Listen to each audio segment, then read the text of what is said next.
Good morning, good afternoon, good evening. Welcome into Learn Grasshopper live session. We are continuing our series connected with Revit. We have already lots of stuff on our platform.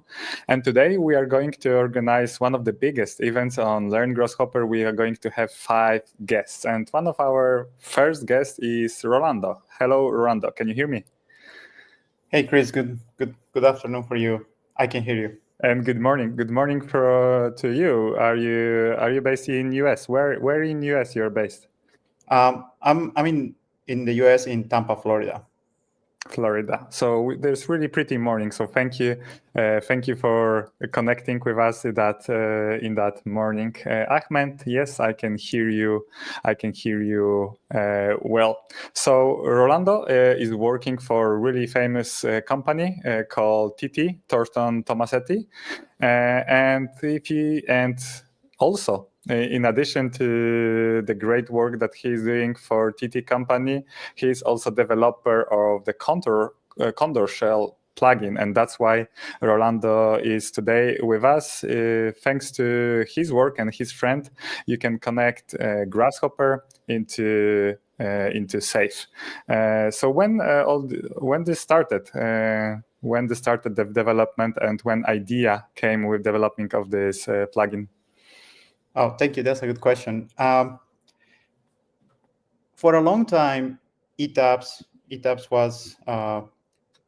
has an API, and you were able to connect between. There was an API you can create connections. But during the pandemic, if I'm not wrong, it was during the pandemic that CSI, the company that develops ETABS and SAFe, released an API for SAFe, and that was the moment when I was like, "Oh, okay, this is a great opportunity to start something." And it was the pandemic. There was there was a lot of time available. Let's say I didn't spend time commuting or driving to the office or things like that, so had some time in the mornings to spend some time. And we, with 2 other friends, we decided to try to see if we can create something for to connect SAFe with Grasshopper, and that's how Condor shell started. Oh, perfect. Really looking forward to your presentation. Just question: we have already 100 people on LinkedIn, YouTube, and Facebook. We will start in just 1 minute. Please write in the comments what finite element software are you using.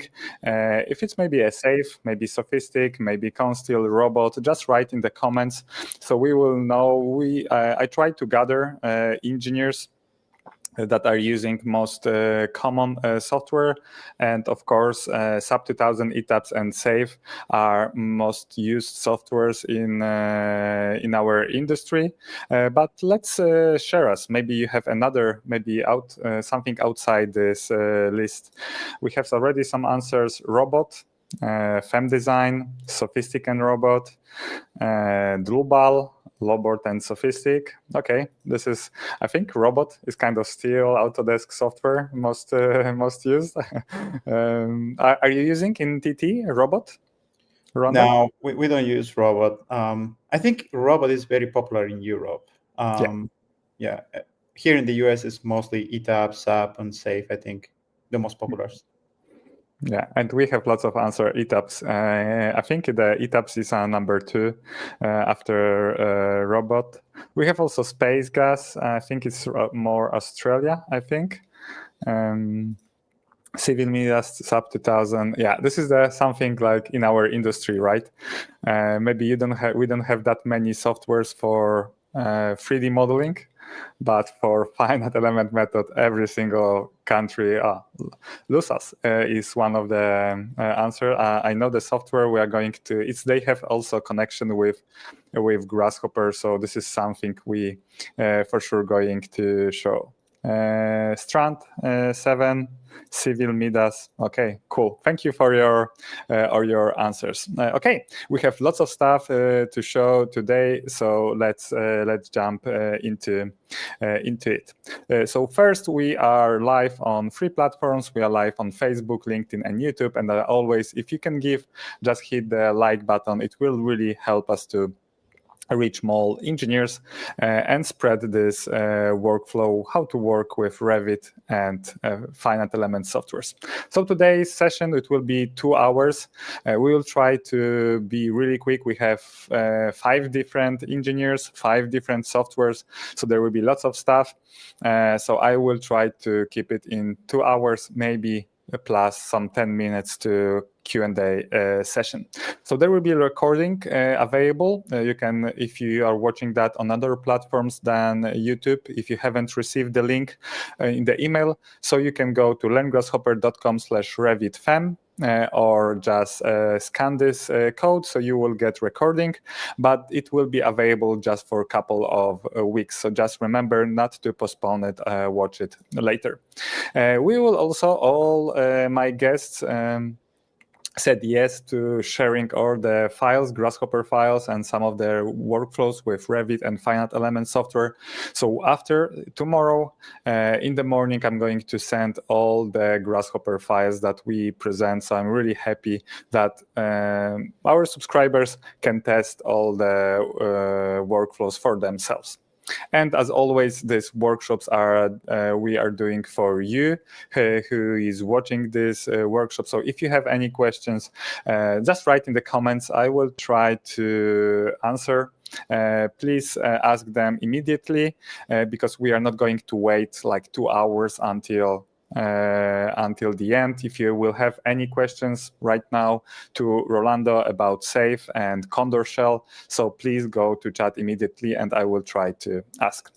For those who are seeing me for the first time, my name is Chris, Krzysztof Wojsław.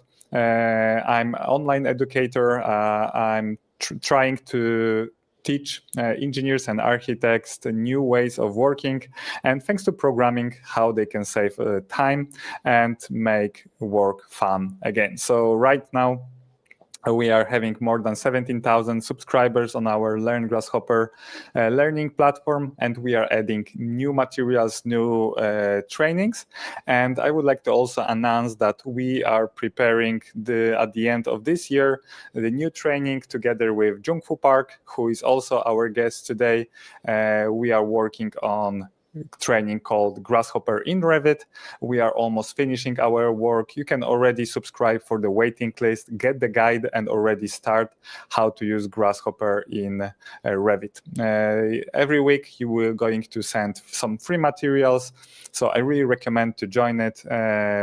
Big release will be in November this year, so make sure that you subscribe for the waiting list so to get the best offer. All right, so let's go to today's workshops. We are going to talk about different finite element softwares and how to connect them with Revit. So today's agenda, we'll start with Rolando, who is creator of the Condor shell. He will, as we talked, show the connection CSI, SAFE, and Revit with this plugin. Next, we'll have Junghwo Park from Doka, representing Doka. He's going to show workflow about SOFiSTiK Kamba and how to send all the data to Revit back and forth. And next, we will have FEM-Design. We have 2 guests, actually, Marco and Federico, who is going to talk about FEM-Design. And we have at the end ETABS and SAP 2000, Islam from ACOM. He's going to show the 3 different plugins, actually, that you can connect ETABS. And at the end, we have the Q&A session. So let's go to directly jump into Rolando presentation. So if you can, your screen, Rolando, so we can jump it. And let's start. And maybe you can just tell a few words about Condor shell. Is it Condor shell free plugin to save, where to download, how to install, is it working for all the versions of Revit? So let's go to your presentation. Can you share your screen? Yes. It should be actually now sharing. Can you see it? Let's see.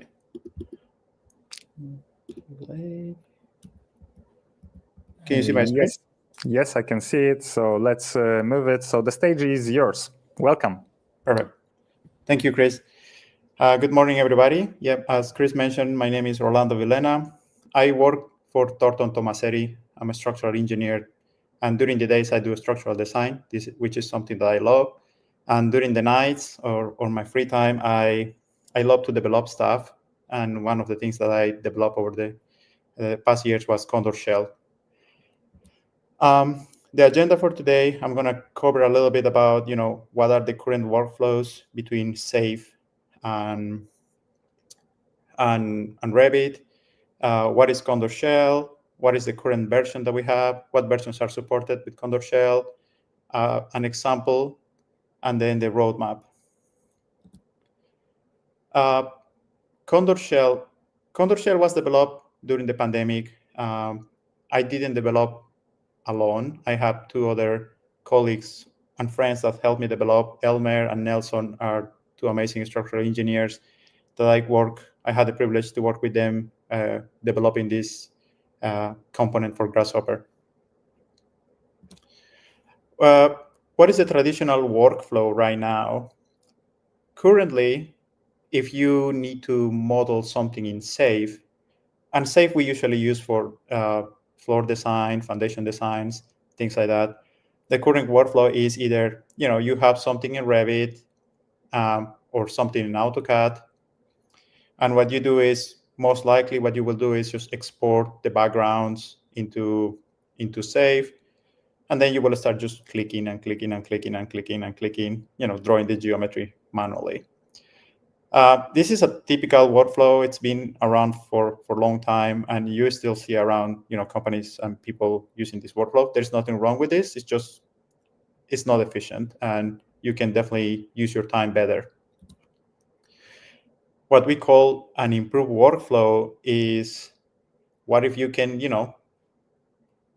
have the geometry model in Revit into SAFe directly.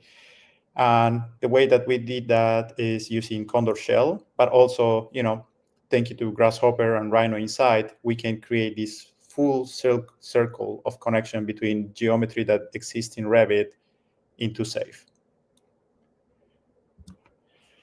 So what is Condor shell?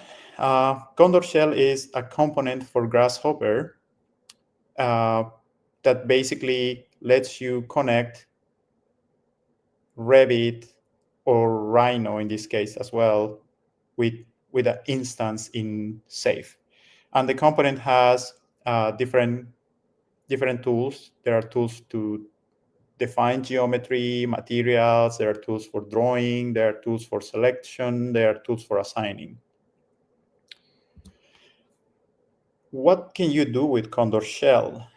Our original intent was to connect basically geometry that was in Rhino.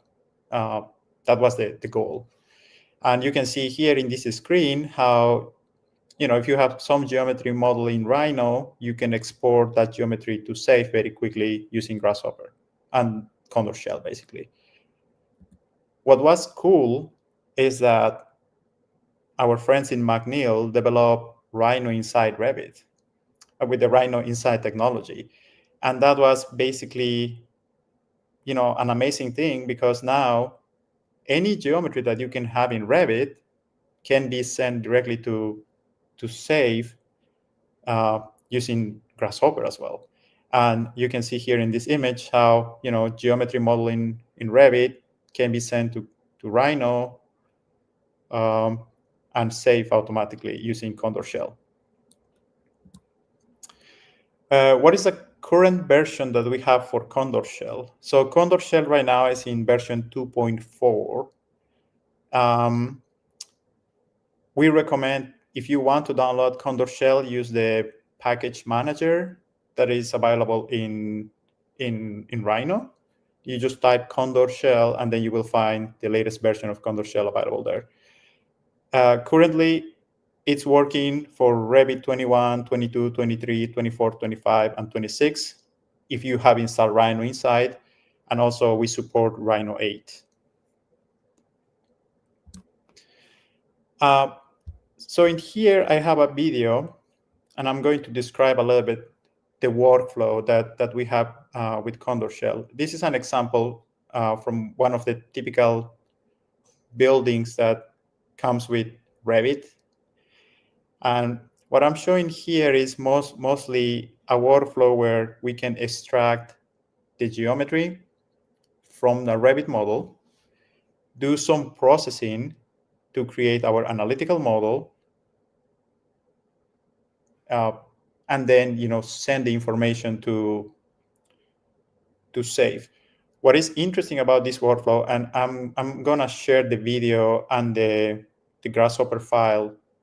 I already shared with Chris, so Chris has it already, and he will share with all of you, is that in this script, what we are doing is we're getting the geometry, but not only geometry, we are getting properties. We are getting the column sections, we are getting the joist sections, we are getting the shear wall sections, we're getting the beam sections.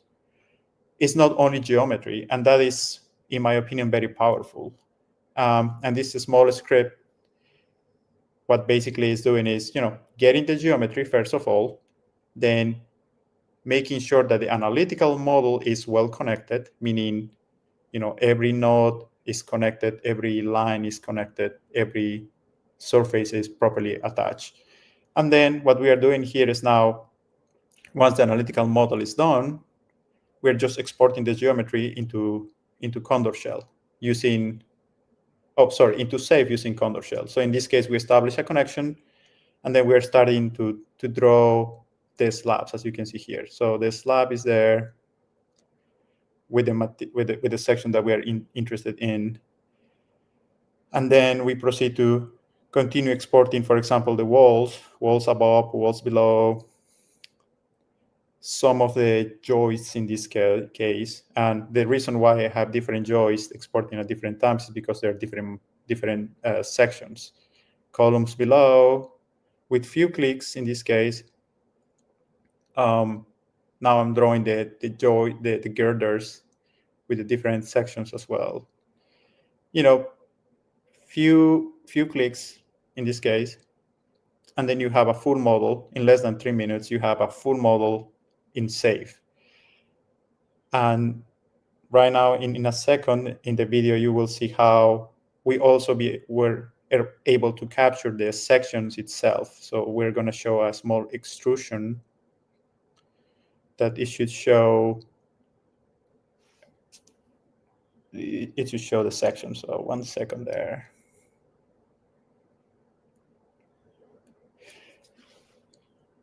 In my opinion, you can see there. It's right there. Yeah, there you go. So you can see the sections for the elements itself. So I consider a great tool. It will save you a lot of time. Developing this model probably will take you an hour or two, and you can see in this video it took you, less than 3 minutes. So yeah, that's a small video, and as I mentioned before, there's an example file that will be shared with you as well. Documentation. Over the years, I learned that if you can just come back, so just to comments, because I have also some because first of all, engineers are always asking for what is the difference, and I think you show it. What is the difference between just importing DVG file or sending SAF file? So first, you said that you have all the properties, and more than that, because you can lost a lot of properties during the export and import, and here you can just still manage which properties you would like to have.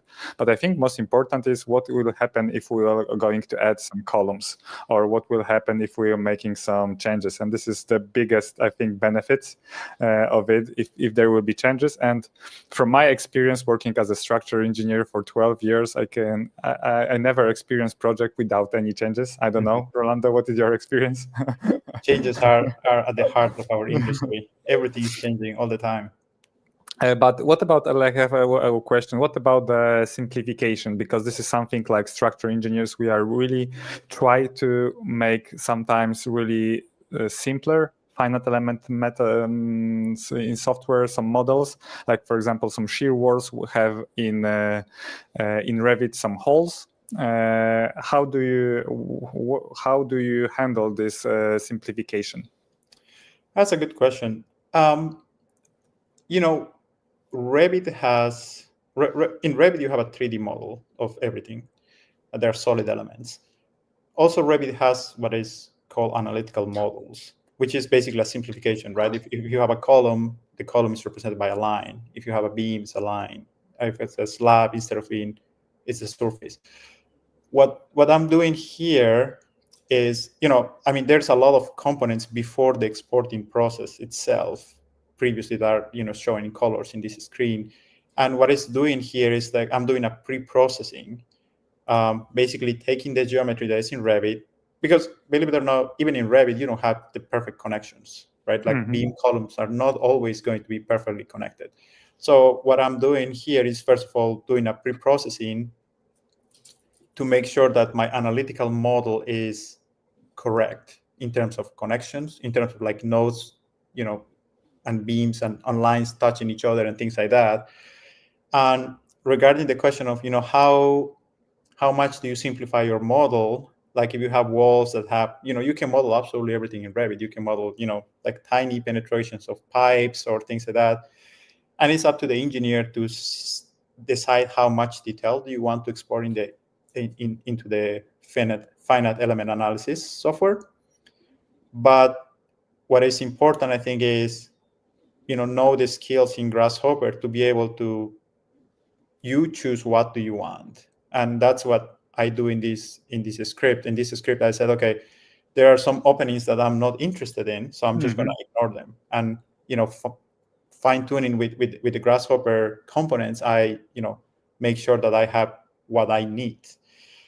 And it's an important topic to mention. Yeah, thank you. This is also Luis asked, when exporting from Revit, sometimes the noding system is not in center to center, so automatically consider the eccentricity in safe. So this is also something can be done in the processing, right? Yeah, you can. Yeah. So first of all, you can consider the eccentricity. You can handle that eccentricity with the pre-processing before exporting to save, but also you can apply insertion points in using Condor shell. We have options that allow to apply insertion points for the beams and columns and things like that. Yeah. And what about forces? Transferring floor forces from ETABS into safe. Have you made any transfer? So Condor shell has the availability to apply forces. So in this case, your question is from ETABS to safe, right? If you can. Yeah.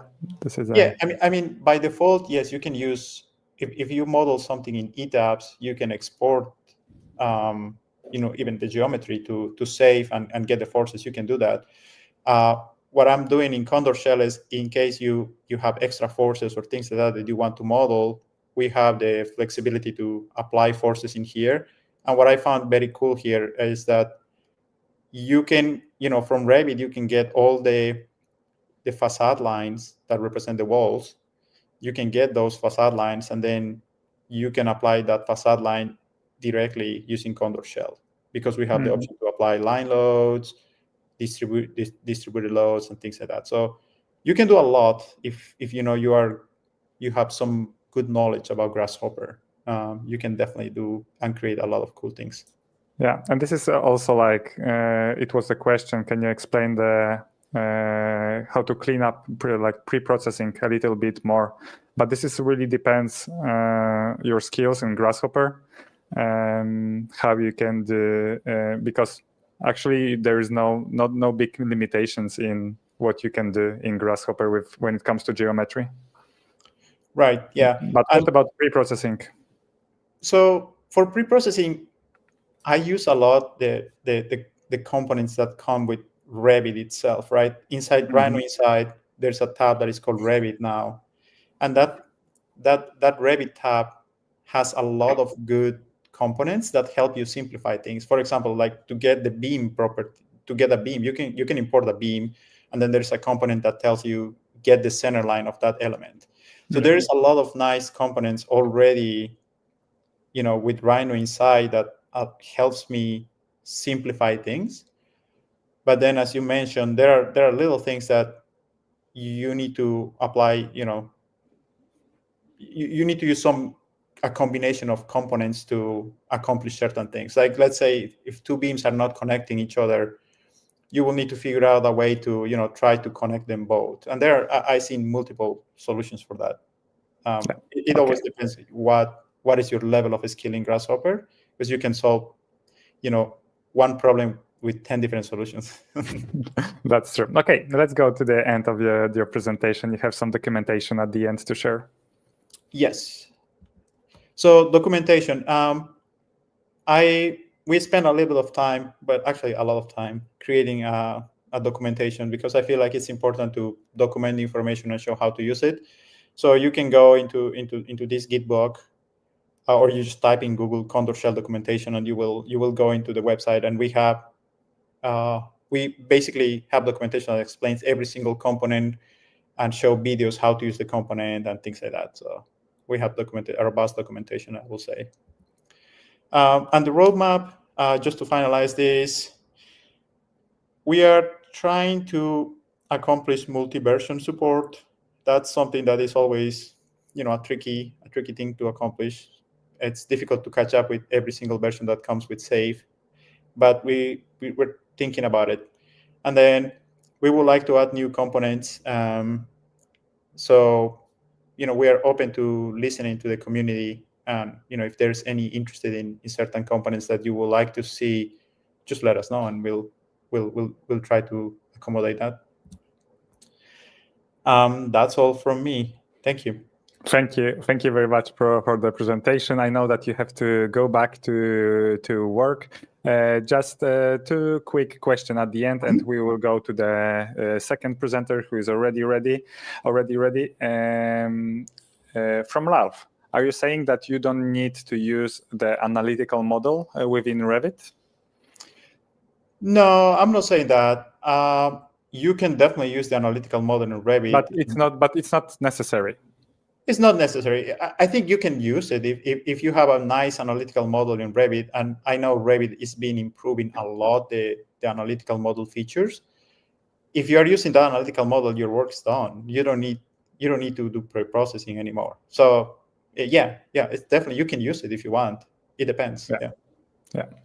And the last question, and I will let you free. How do we assure that the analytical model in Revit is cleanly prepared with each and every node rightly connected? Is there a faster processing script in Grasshopper? That's a good question, and I will say I see this from two perspectives. Either you spend time working with the tools that Revit has to make sure that the analytical model inside Revit is connected, and Revit has some tools for that. You can do that. Or you build your analytical model based on the geometry that you have from Revit. I prefer to go that route, to take the geometry that is in Revit and use Grasshopper to extract the lines, the points, and the surfaces, and then do some pre-processing within Grasshopper to make sure that everything is connected. To answer the question about if there are scripts around, I will say you can find a bunch of scripts online, but at the end of the day, there is no two structures that are similar. So what you need to always do is fine-tune the scripts for everything. I mean, sometimes you can recycle a script, but sometimes you need to spend time developing the script to make sure that it works for the structure that you're working on. Yeah, that is a really good answer. And the thing is that it doesn't matter if you're working with SAFe, SOFiSTiK, FEM-Design, ETABS, the workflow for the presented materials today is really similar. You have just a little bit different components from software to software, but workflow, which Rolando presented today, it's really similar. So thank you very much. Thank you very much for your time. Have a good day at your work. And yeah, we really recommend to check out if you are working with SAFe. So Condor Shared will be go-to tool. Thank you, Rolando. Thank you, Chris. It was a pleasure. Thank you. Bye-bye. Okay, so now let's go to next presentation. Junghwo Park is already with us. Hello, Junghwo. Hi everyone. Can you hear me? Hello. Yes, I can hear you. So good to see you. Have you finished your work for today? No, I'm just taking a short break. So thank you for accepting the invitation. So Junghwo Park is going to represent DOCA. Actually, today it's your first day. Am I right that it's your first day at the company? Yeah, officially right. That's true. Perfect. So okay. And Junghwo is right now inside Revit Wizard. He just come back from Nashville, from the Autodesk University, where for the first time in history, Grasshopper and Revit was presented there. How was it? How was Nashville and Autodesk University? Yeah, it was really great. Was full house, and also many people were sitting behind. So the hands-on lab I present was really successful together with Jappy from Rhino Inside Revit team.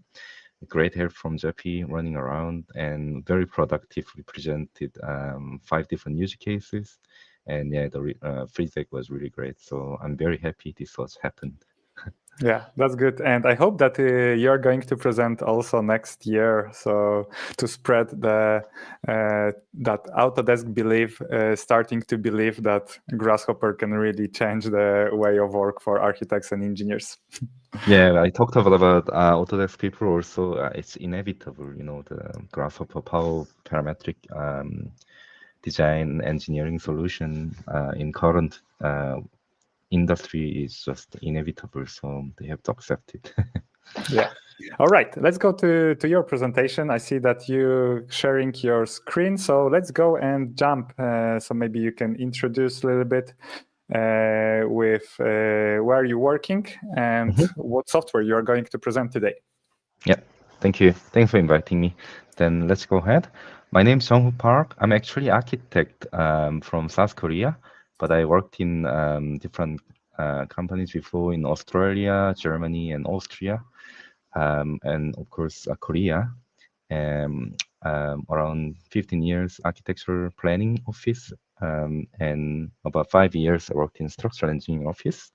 And first of all, yeah, as you mentioned today, I'm first day at DOCA, but I've been actually on the same group called Umdash Group for last 5.5 years. So I just transferred to DOCA Engineering Department.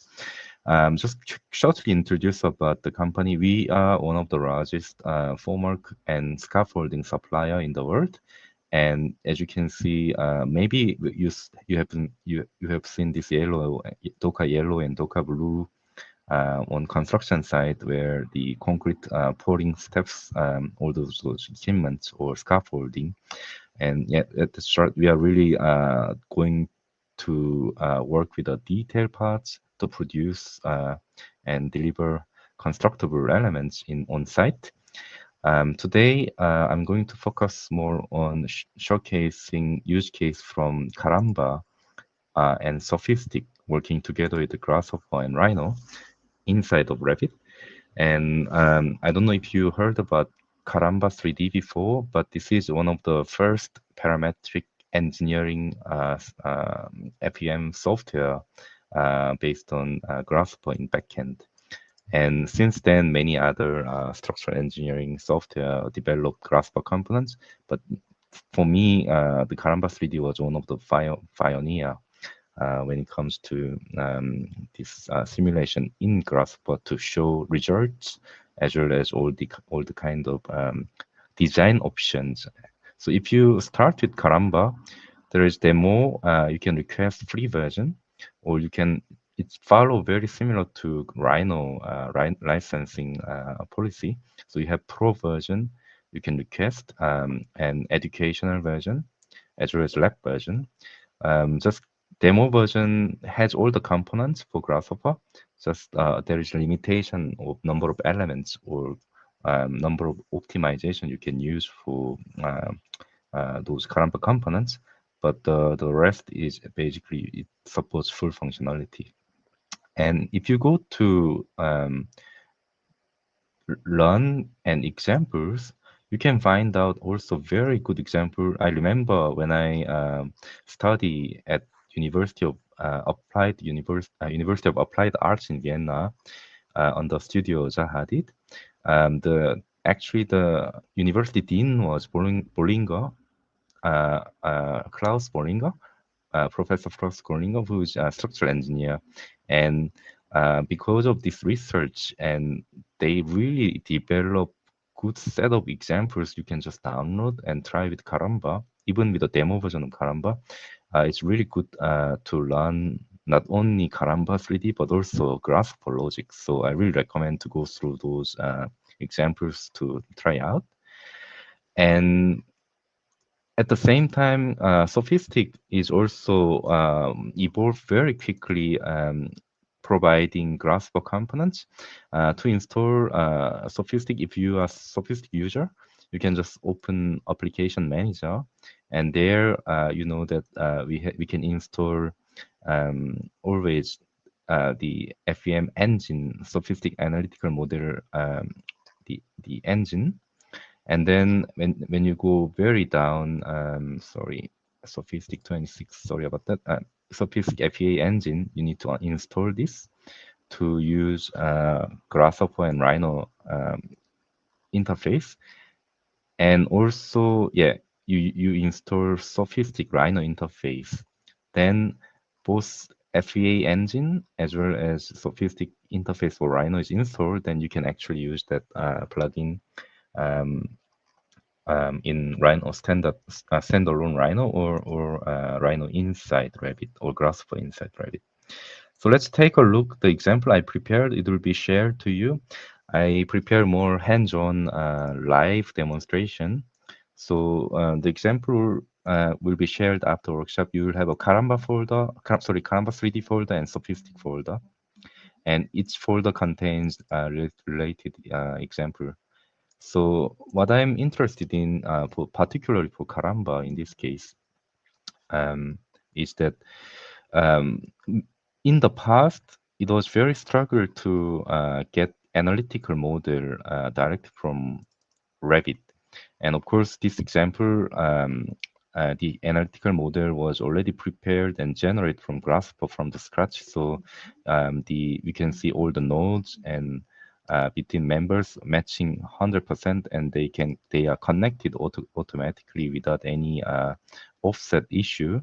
So it's perfect. But in the past, it was very difficult to get right analytical model.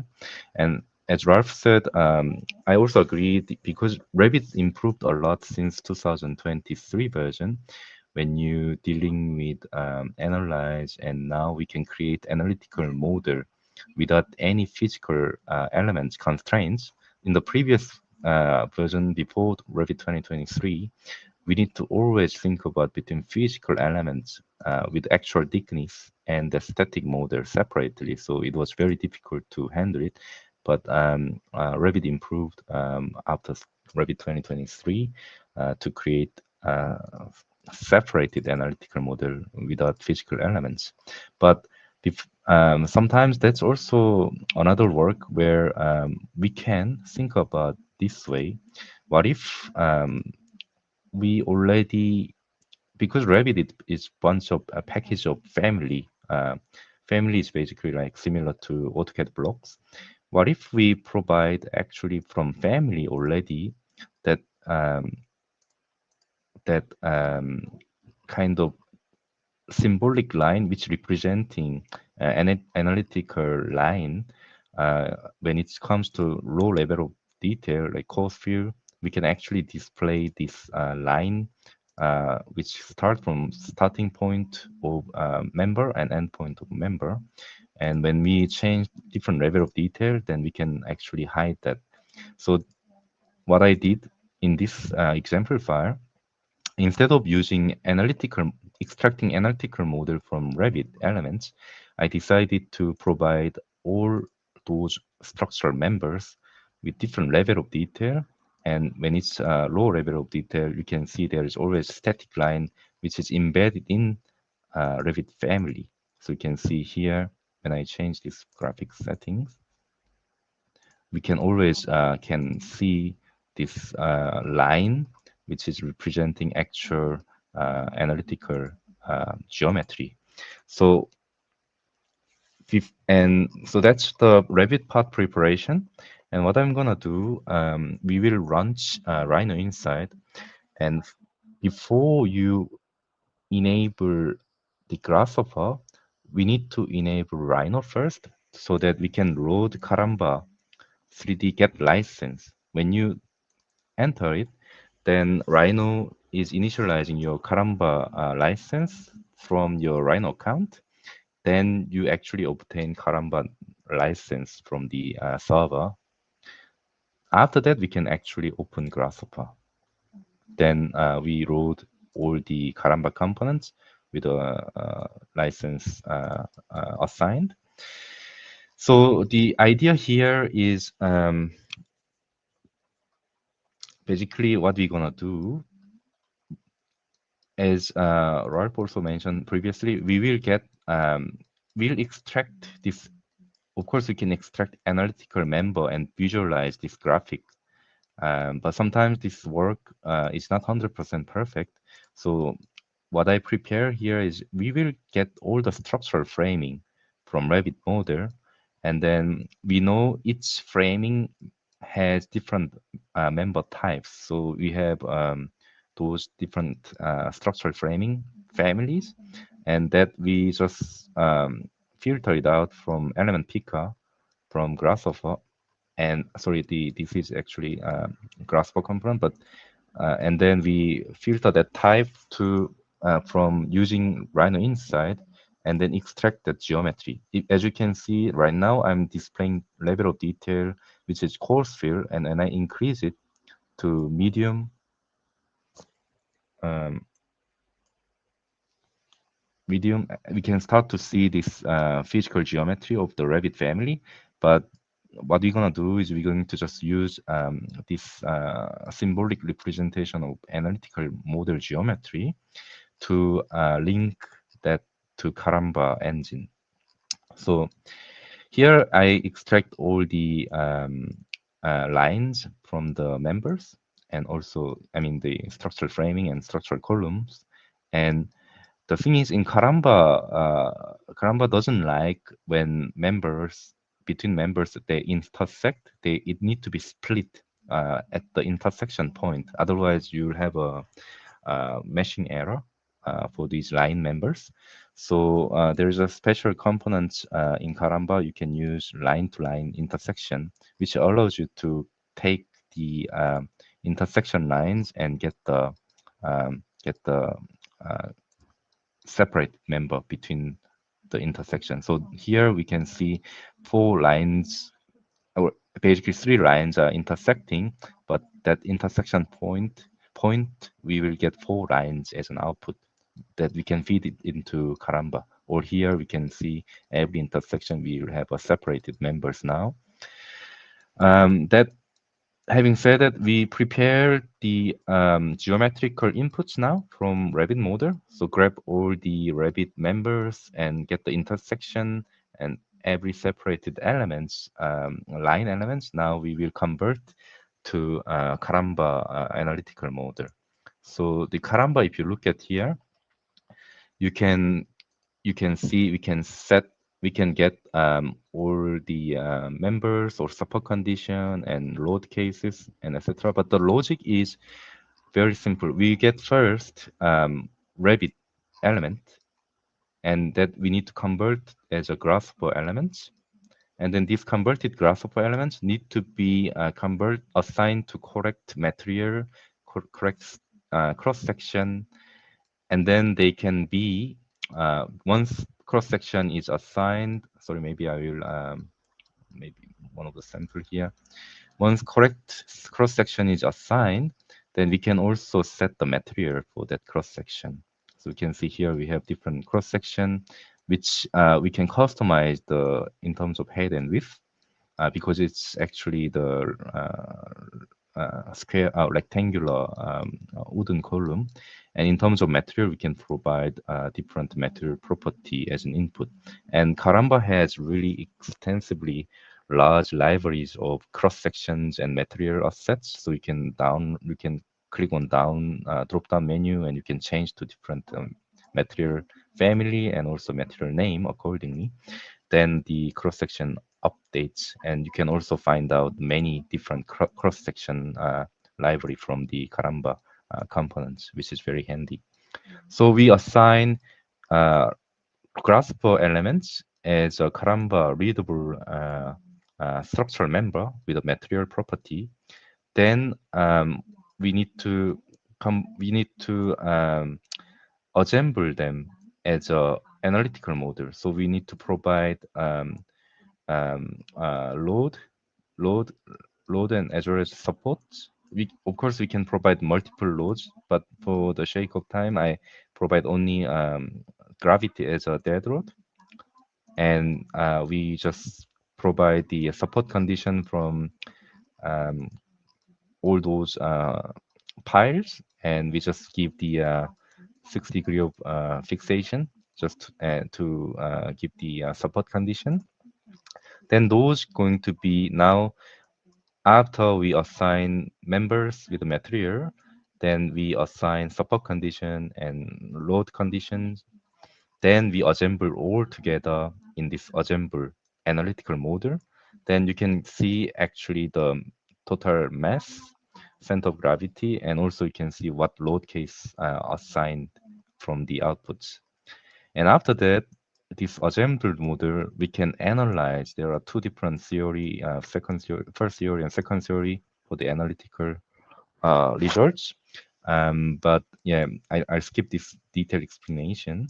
But after analyze the model, when you have all these model outputs correctly readable, then you can link this to the display model components, and after that we can visualize the graphics. So for example, here we can simulate deformation, how this structure will deform. So you can see when I reduce this deformation value, this is factor of multiplying deformation factor based on the deformation result. And you can also change this load and support symbols as you wish. It has really a lot of display model. And one thing I'm really appreciate about Kamba is that you can see the result of your structural analysis there directly in Grasshopper viewport, which means actually if you see here in Revit viewport, because Revit can display Grasshopper mesh with a color code, and you can see how actually the analytical geometry is deformed based on your calculation input. So let me bring this Kamba again. For instance, I'm going to reduce directly here or change this deformation value, make it to a bit more bigger, just exaggerating it. There's a 50 times factor, and you can see Revit shows instantly that graphics over your Revit physical model. I found this is really amazing. Of course, you can display directly that whole graphics in your Revit model without a physical model when you isolate. This is Revit part, right? And if I change, for example, from the displacement to stress analysis, then you can see our color code immediately change accordingly. I have to say Revit, how it show the preview of Grasshopper mesh is not as clear as Rhino viewport. So sometimes it's better you compare them in the Rhino viewport. as you can But see. we already get the comment that seeing Kamba deformed mesh preview in the Revit is awesome, and I can also confirm that I haven't seen that before this application. That is really powerful, and as you can see it in directly in Revit. Yep, exactly. So this, I think it's Kamba has really good, and not only the structural framing members, Kamba has extensive share analysis and optimization. Unlikely to other analysis tool, Kamba providing really strong cross-section optimization components, which I'm not covering today, but yeah, please make sure to check Kamba website, and you can see all these examples to optimize. For example, here you have cantilever beam or single span beam, and all these segments you can see that has different member size. It's optimized according to the load and support condition. And before jumping to SOFiSTiK, here we have the question: do we always have to have internet connection while using Kamba 3D? I think this a bit changed. Sorry that part I haven't really cross-checked with Kamba 3D. No worries. But you might be able to use offline licensing as well. But please, if you have any special request, I think it's best to get contact Matthew or Clemens from Kamba team. They're very responsible. They're immediately responsible. helping immediate. Okay. Yeah. Let's jump into the second software that you are preparing. So let's go to SOFiSTiK. Yeah. Right. So SOFiSTiK part.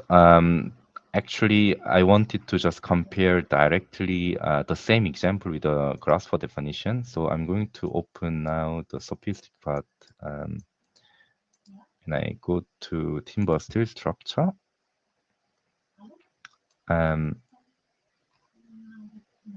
What SOFiSTiK is, the logic is same. It's a little bit, if you read the example file, it's just creating a bunch of elements with Grasshopper, fully Grasshopper definition. So we creating those kind of structural framing members. So just please ignore all this front part. It's nothing really related to SOFiSTiK part. But the second part here, please don't scare people with this spaghetti monster. Yeah, sorry, this is like just my personal quick and dirty model. But there's a color code. You can see each color corresponding to which element it responds to. And so if you look up that example, I think you'll find out what it does. But the most important thing is here, as you can see, very similar to SOFiSTiK. Kamba, what SOFiSTiK does is basically you have a Grasshopper geometry, which I introduced before. All this Grasshopper geometry that you generate from your algorithm, and that need to be also converted as a SOFiSTiK members or a SOFiSTiK structural area. So in this case, as you can see, for instance, those foundation stumps that need to go to structural line components from the SOFiSTiK Grasshopper components. So if you look here, for example, there are many. So SOFiSTiK, you have quite a lot of components which dealing with building components or infrastructure, such as mainly bridge, like tendons and bridge axis and so on. They have very good, strong, powerful bridge modeling and analytical tool by SOFiSTiK. But basically, the idea is when you have a Grasshopper geometry, you can convert them as a structural area. So if it's a slab or wall area element, that you can convert it as a structural area, or if it's member like a structural framing or column, then you can convert it as a structural line, and you can also set like a rigid link and so on. So in terms of creating analytical model options, SOFiSTiK has a little bit more ahead than Kamba, because you can actually you don't even have to find intersection like as opposed to Kamba 3D. SOFiSTiK automatically calculate those intersections in the meshing process.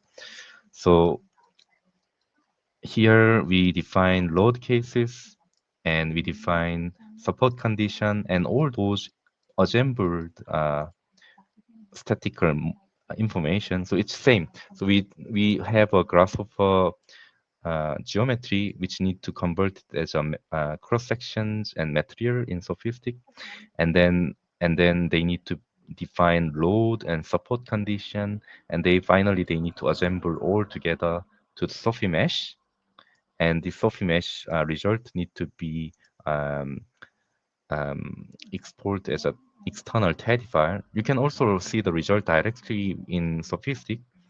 In Grasshopper using the SOFiSTiK project component. Then there's a fast viewer, model viewer, but I prefer more load this external TAD file, which you can find from the example folder. For instance, if you go timber steel structure under Grasshopper, we have the Grasshopper definition, but under SSD from Grasshopper, you can find this timber steel structure output.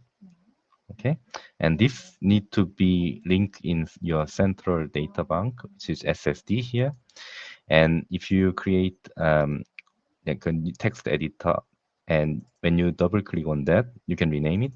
And if you include that file extension .dat in this, you can calculate by click calculate, then you get the analytical model in SOFiSTiK.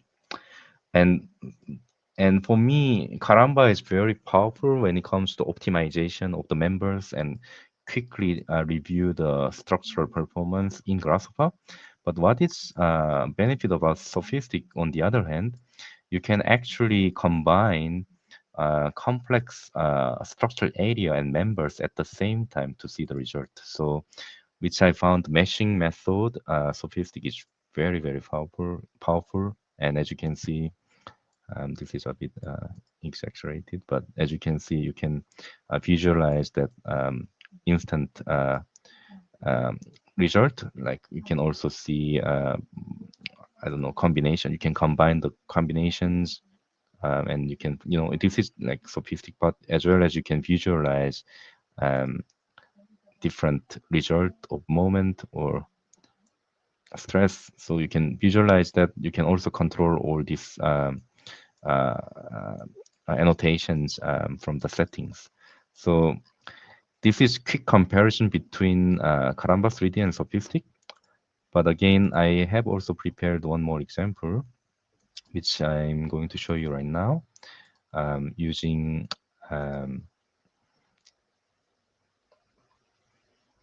here Rhino. If you go to tower example, on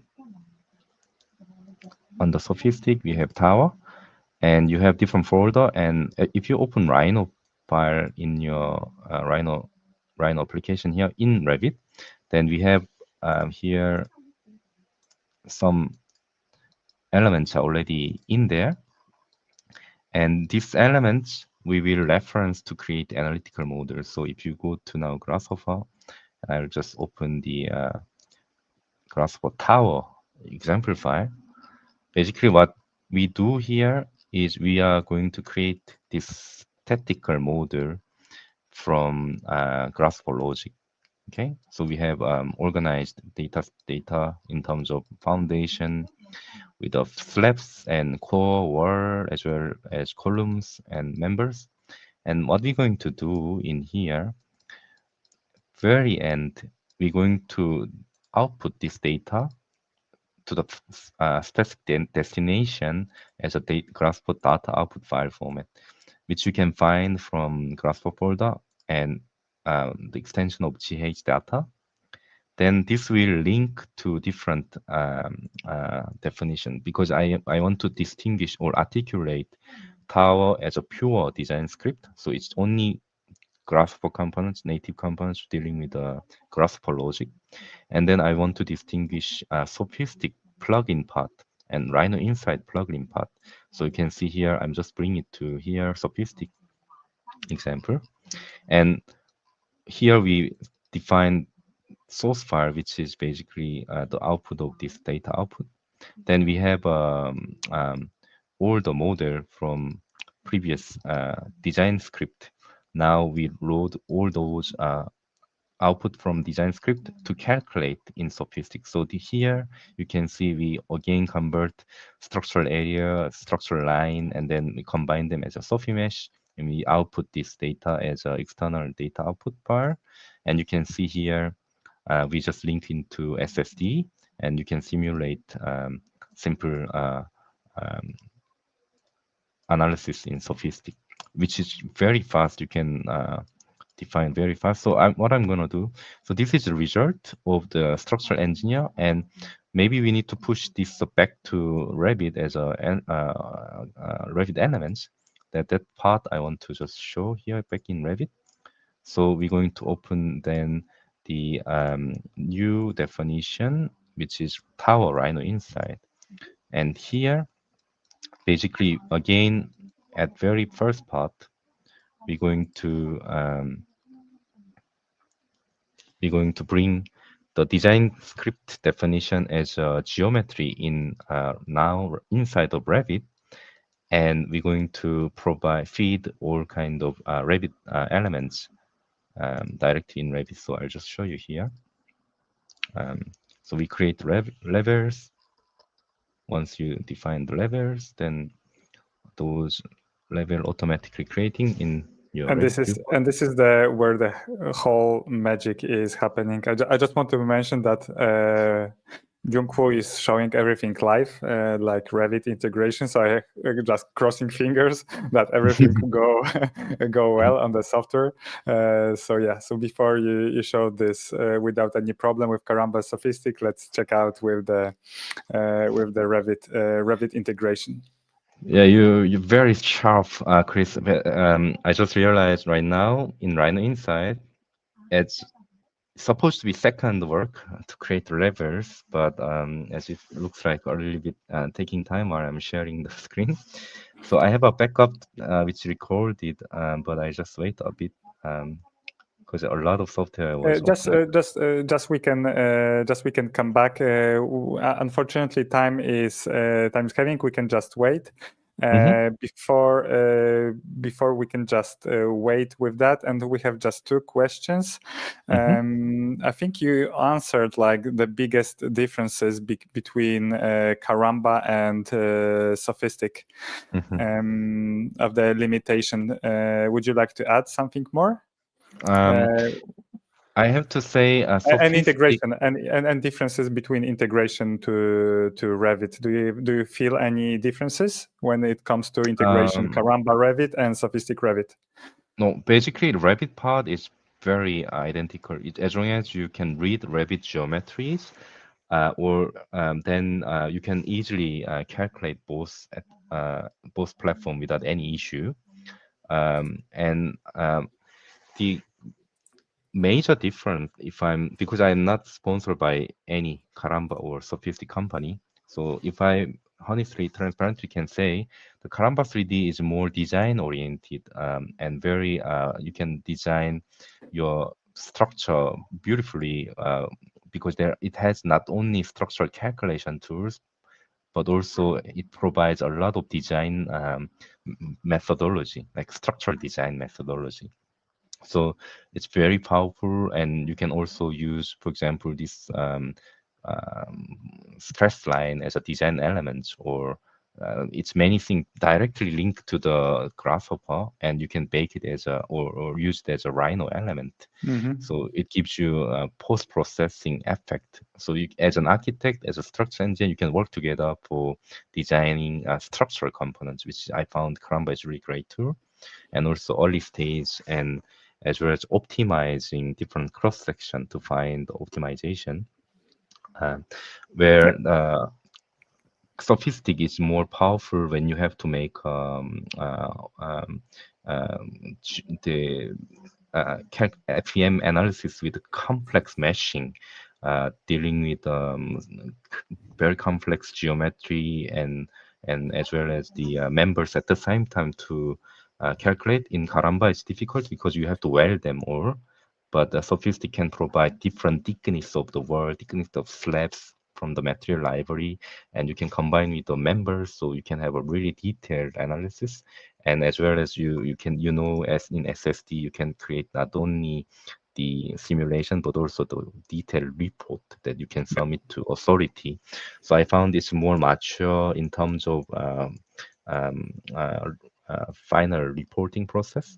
But sorry to just interrupt. Have you loaded this Revit model, or is it stuck? It's there. So I just did levels, which created now. And if you go, I'll go just step by step. Foundation, as you can see, I can just assign, and it just will create foundation element. I mean, this is not something to highlight today, but please try with example file. If you enable step by step those components, then you eventually have the whole tower out of the SOFiSTiK analysis or the design definition. So perfect. So this is something that we are going to share, and we can stick it. But unfortunately, the times go, and we have to jump to the other presentation. So thank you, thank you very much. We are going to share the script. So we will jump to other presentation. So thank you, Junghwo, for this. And maybe if you will have time, so we can just stick for the questions if there will be some more questions, so we can come back to that presentation and to Revit model if it's that okay.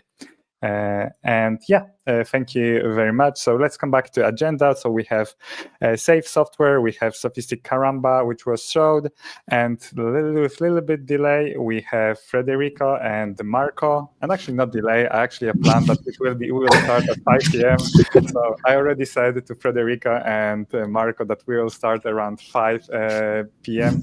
So we are on time. Can you hear me? Really well. Can you hear me? Yes, I can hear you. Federico?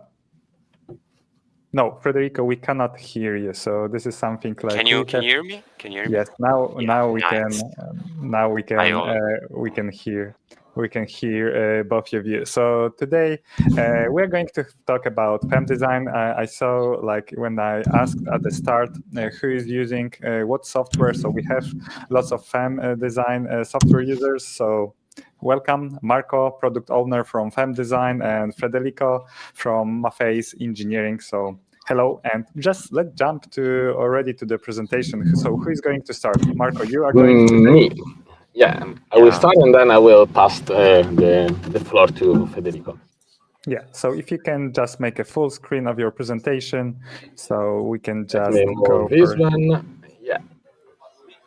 Perfect. Perfect. Can I start? Yes, sure. Go for it. All right. Hi, everyone. I mean, today's presentation is a sort of a collaboration between FEM-Design API by Susoft and the amazing engineers that is Federico, that works for Maffei's. And we will basically show how FEM-Design API can work seamlessly with Run inside Revit. And for any of you that doesn't know FEM-Design, let me go to the next slide. Okay. So FEM-Design, what it can solve? I mean, it can solve basically any project size. I mean, our market is mainly focused in Scandinavia. So our users are based in Finland, Denmark, Sweden, and also some in Poland, in UK. I mean, that's like the north part of Europe. And the project goes from simple elements like a simple beam to the plate, small buildings, until getting to skyscraper and bridges. So the AFA solver is a really good and flexible calculator.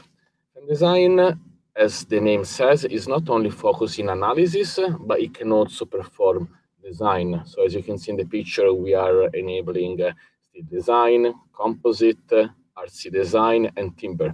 So most of the material that are currently used in the work environment, we got it. And today, the presentation is more focusing on FEM design, I mean, Run inside Revit. In a way, as a joke, I'm saying that is a sort of FEM design inside Rhino, inside Revit. And how do we do that? With the API. I mean, our API, basically, it will connect the core of the calculator from design with different interfaces.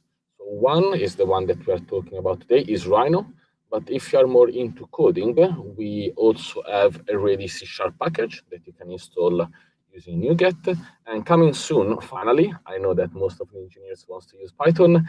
We are also working on a Python wrapper. So it will be possible to use FEM design through coding using the Python language. Our FEM design plugin is open source, and that means that you are able to see how we wrote the code. And if there are any issue and bugs, you can fix them on your own, but I doubt it that you do it. So in the case, you can just open a ticket and we will do on your site. FEM design is building a really big community. I mean, right now we are around 250 people that join the community. So that means that, I would say that we have at least 750 users for the API. And today, Federico, that is basically the expert of this technology, we are going to show what I said, FEM design inside Run, inside Revit. This is more or less what you will see. And from my point of view, basically, what's the FEM design role? FEM design role in this case is to provide all the data to engineers like you to then keep working a different workflow. So right now, FEM design, it doesn't have a ready tool for Grasshopper to export in Revit. What we do is to enable the engineers to perform these actions. So that's why I think Federico is the best person to show you how it works. So I'll give the floor to Federico, who is going to show you everything about it. Hi everyone, Federico is here from Maface. So just a brief introduction about Maface and what we do and why we are talking now about integration between FEM analysis environment and BIM.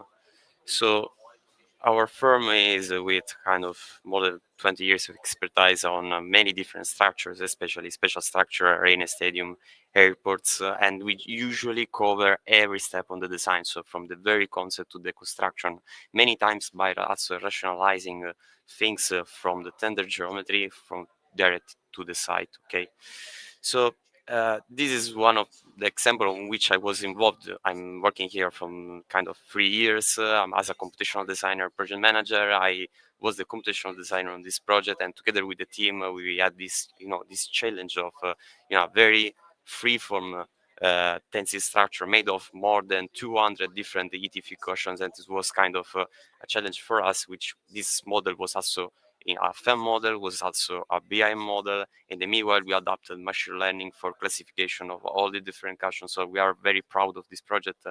And this is just to give you a hint about what we usually do as expert in this field.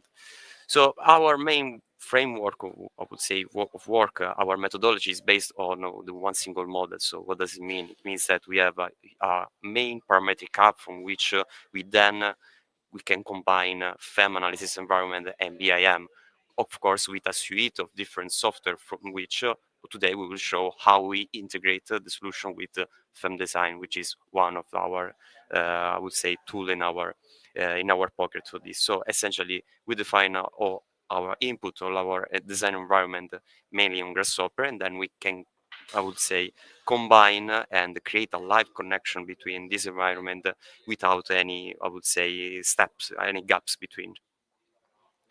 So what does it mean practically? Essentially, as we've seen, we have a parametric model, which is both geometrically, but also from the informative level enriched inside Rhino, and then you can go up to where you want, or better, where the clients want, of course. So it means that, like in this example, we can see both the Tekla model and the FEM model, which are coming essentially from the same wireframe, from the same parametric model.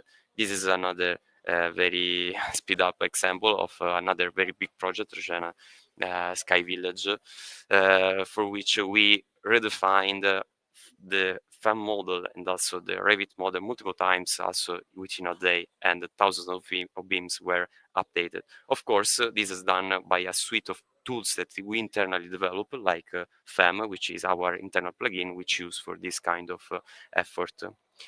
We would like to take the chance of this particular stage of Chris, which is well known in the field, like the parametric guy, to let you know that we are also developing and will be open to the public a specific plugin for Grasshopper, which will be used for structural design of glasses, particularly glasses with different curvature. So it will be like a Grasshopper plugin, so it's thought for enabling engineers that are already working inside the parametric environment. It will be free of charge, so you can use it. You can see here where you can find more about this tool. And for any one of you that is interested in glass structural design, this for sure will be very appreciated. So let's jump. Just want to add that's amazing work, and I see that this example is from the Museum of the Future. So it was used there already. Here I would say we took this model as I would say a test base, okay. Because it was for another reason, as our scope of work with connection mainly, but we thought when developing this tool, what if I would like to do this on a very strange and with surface, so not planar, with not a predefined curvature, so it's very free form stuff here going on, and I think that would be very appreciated for especially from architects, because you can see the fabrication solution to many problems here. So great work, and thanks for sharing that with community. And I really like the name Grasshopper. Grasshopper, yeah. I mean, we stay in the same topic always. So cool. So I will just share now the screen. I will dive into our the topic of today. So the integration between FEM environment and BIM using FEM design. So starting now. Okay, so this is the overall script, so it's kind of basic, but here in this part, as you can see, we are defining all the main geometries. On this other part, we are more related with running inside Revit BIM environment. So we are enabling this part, which will enable what? The geometry, the starting geometry. You can see already some preview on the canvas. And then now we will go step by step. So we can see these are the components from FEM-Design plugin, which allows us already, Marco anticipated, engineers that are, I would say, used to work in a parametric environment to define piece by piece the structure. So this coming most probably from a tender design, from some, I would say, the model that usually architects share with us. This is the parametric model seen inside the Rhino. So this is how I would say our input, our starting point, our geometries. And then we are ready to go because we set everything for FEM-Design with the previous plugin components. And now it's running on the top left FEM-Design. This is all in real time, okay? So essentially, in the video, I mean, is quite speeds FEM-Design on uploading this model. As you can see, it's already there. So you can run your analysis, so you can let the structural engineer working on that. And of course, in the meanwhile, your colleague can work on preparing the field for the BIM environment. So you can prepare some drawings in order to be able, once the model is ready, to now deconstruct, as you can see in the bottom left, the FEM-Design model in the different categories for Revit. And now we are able to do what? To model with the first issuance, I would say, of modeling inside Revit. So we can already see the foundation slab like native components with also some kind of level of information enrichment. We put that the material grade with our internal of the company shared parameters. Now we are dealing with structural framing. So we will detect the section used. Then from here, we have a part of the tools that is kind of, our internal workflow. So as a company, we have some, I would say, quality standards, and we possess a library of sections that is with our company name. So of course, according to our company name, then we have, which is the commercial profile. From that, I would say, the construction, we are able, through this tool to be sure that before putting any structural frame inside our Revit model, the family is updated automatically inside Revit. So what I'm doing now is just to make sure that the family is already inside Revit before putting that, in order to avoid, any misalignment between the section you want and the section you put actually in Revit, and then you can send out. So that was, some of our internal stuff developed, but from our internal IT team. So then we have the slabs. So as you can see, is building up.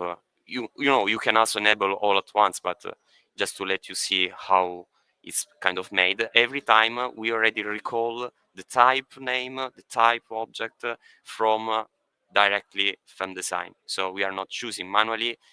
The workflow is like you can read directly, so Revit already knows where to pick all these types for each category. So now it's kind of ready. You can see that the Revit model is here.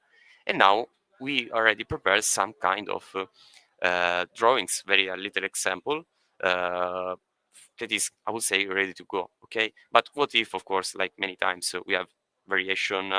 The engineers call it you and yeah, you know what? We need to change the section. We need to change the shape. No worries. So now we see how to change a section and how the speed at which we can run this script. So now we have an example. We change the section of these columns. As you can see, is running FEM-Design. So FEM-Design updated. Now it's turned off on Revit, and you will see that the column, essentially the section, is updated as well. And of course, you don't need to redo any drawings, any BOQ. All will be there in Revit, like previous one. So it will be like, no wasting on time. And this means that your design team, together with your structural design team, structural analysis team, can, would say, run in parallel on project and save a lot of time. So here we are changing also a little bit the geometry to see a different shape of the slab. So talking now directly to Rhino, and you can see that is, I would say, at the same time, the update that you have on FEM-Design and also Revit. And you're good to go. This can become an FC model. This can become an update on ACC. So whatever you need, but also it can become a package of drawings that you can send out to the client to have maybe some feedback, or maybe to another team for quality assurance. And this is, very smoothly, is one shot. And I think that the very first point should be, how we put the geometry the first time inside Revit, check that everything is okay, and then you can rerun every time you want the design.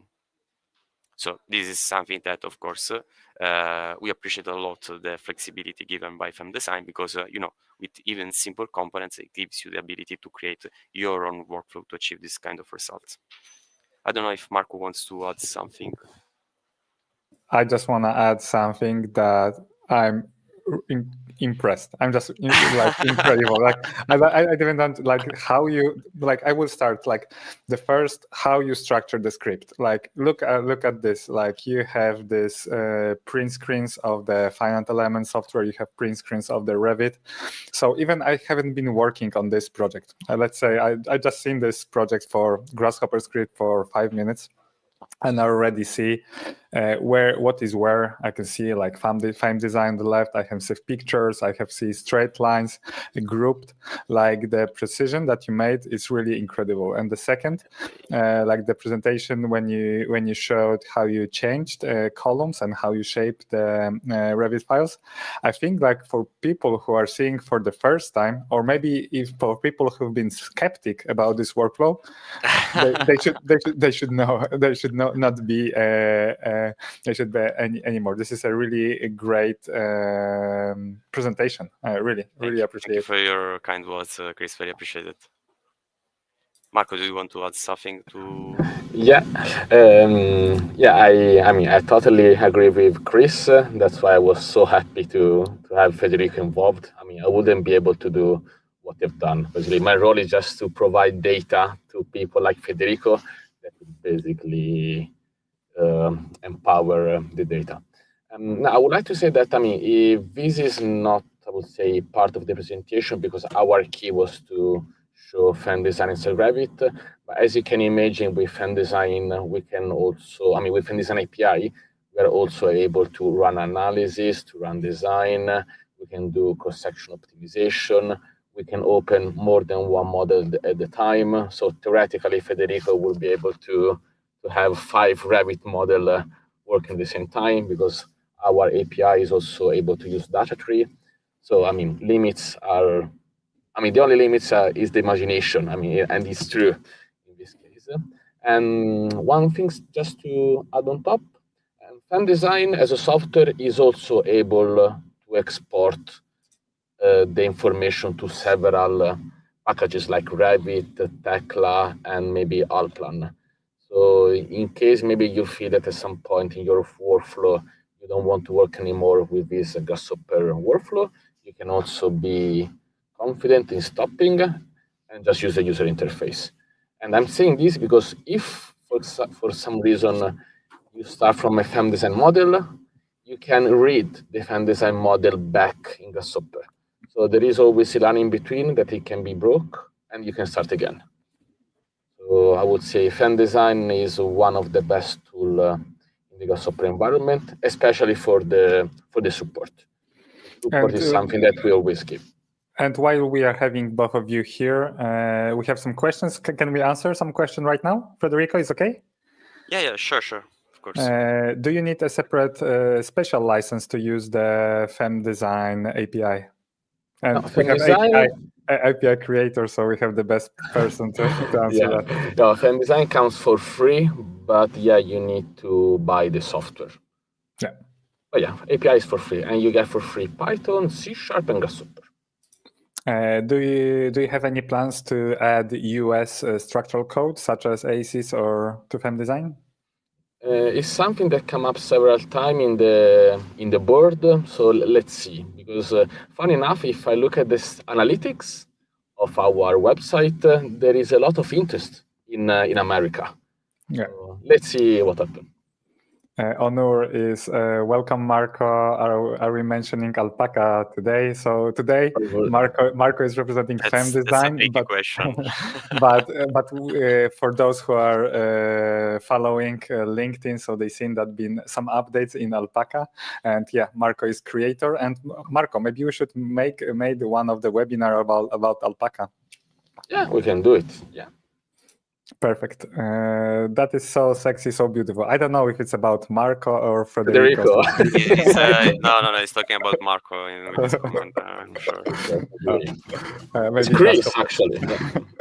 And maybe, Federico, question to you maybe. Are you using right now inside Revit here? Yeah, for sure here.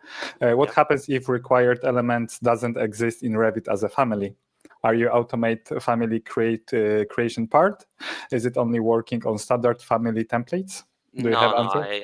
I shown that part of the script which was kind of outside.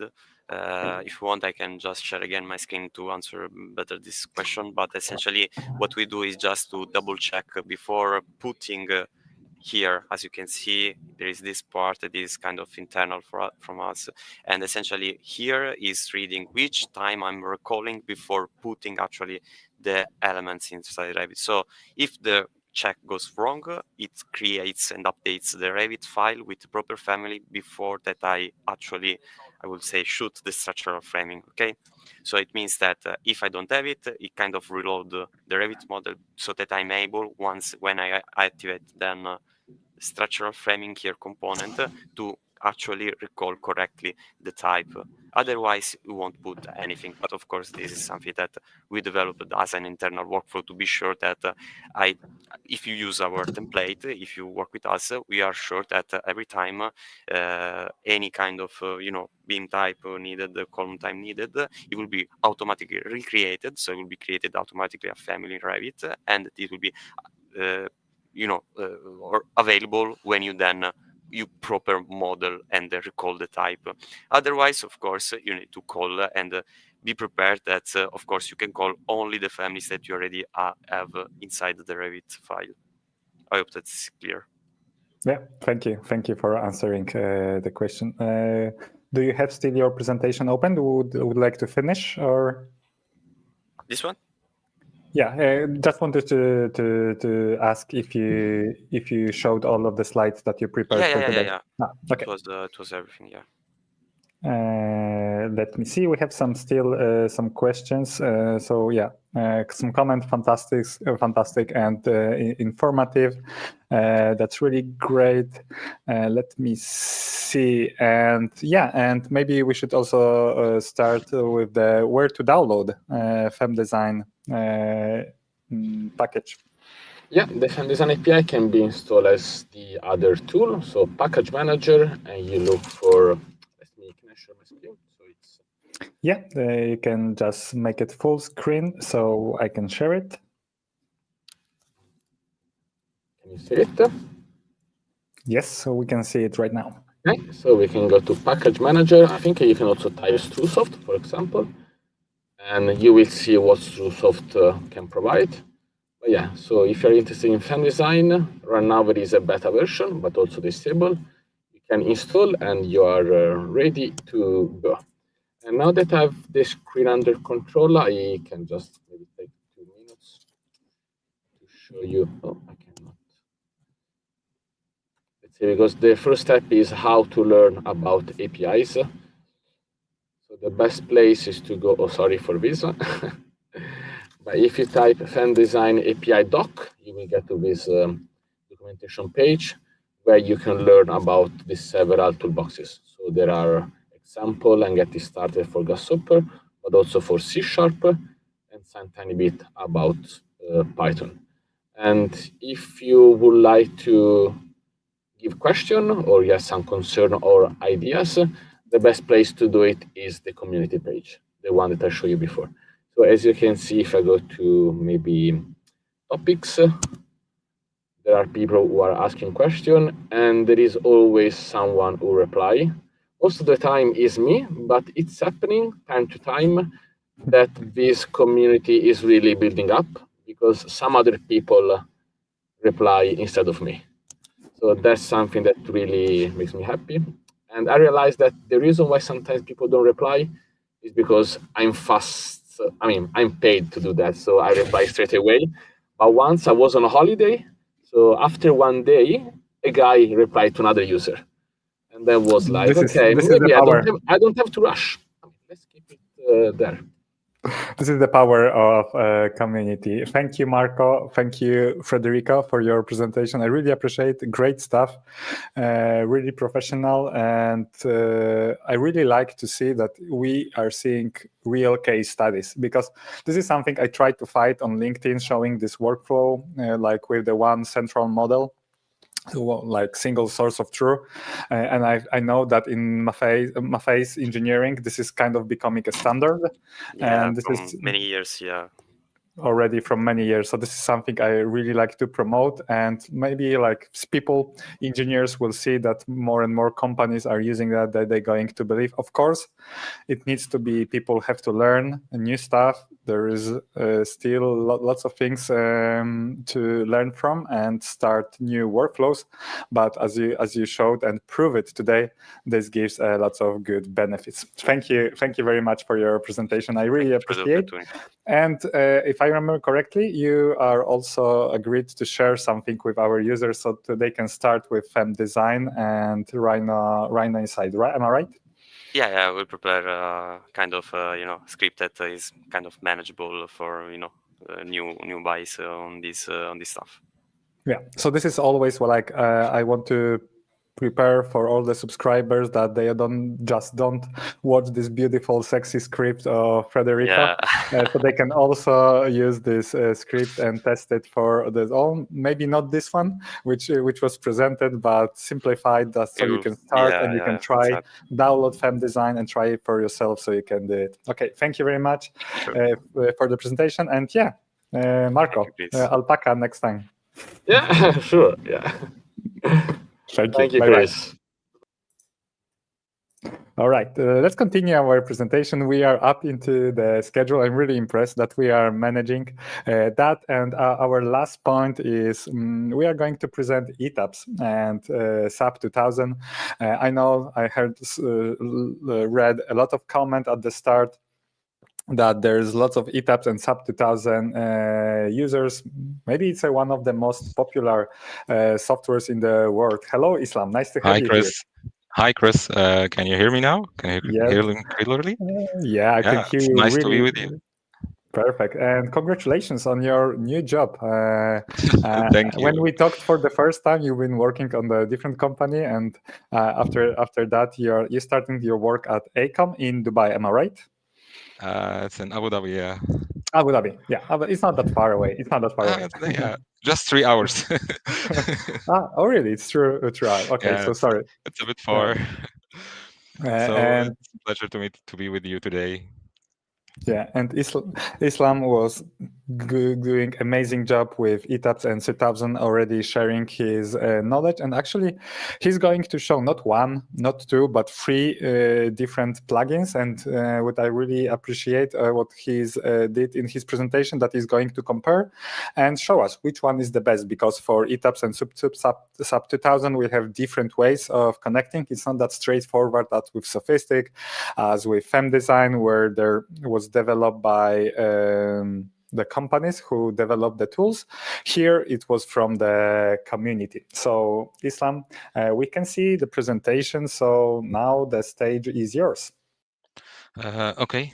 Hi, everyone. So my name is Islam. I'm working at ACOM. I'm a senior BIM engineer. So basically my work is revolving around like bridging the gap between BIM and structural design, and also streamlining the workflows with in the BIM process in general, from data management to task automation, specifically for the structural department. So today I will be sharing some case studies regarding the issues that we as structural team are facing when dealing with Revit and BIM models, along with ETABS. So in general, we have few issues that became like typical issues that we are facing every day when we are dealing with structural workflows.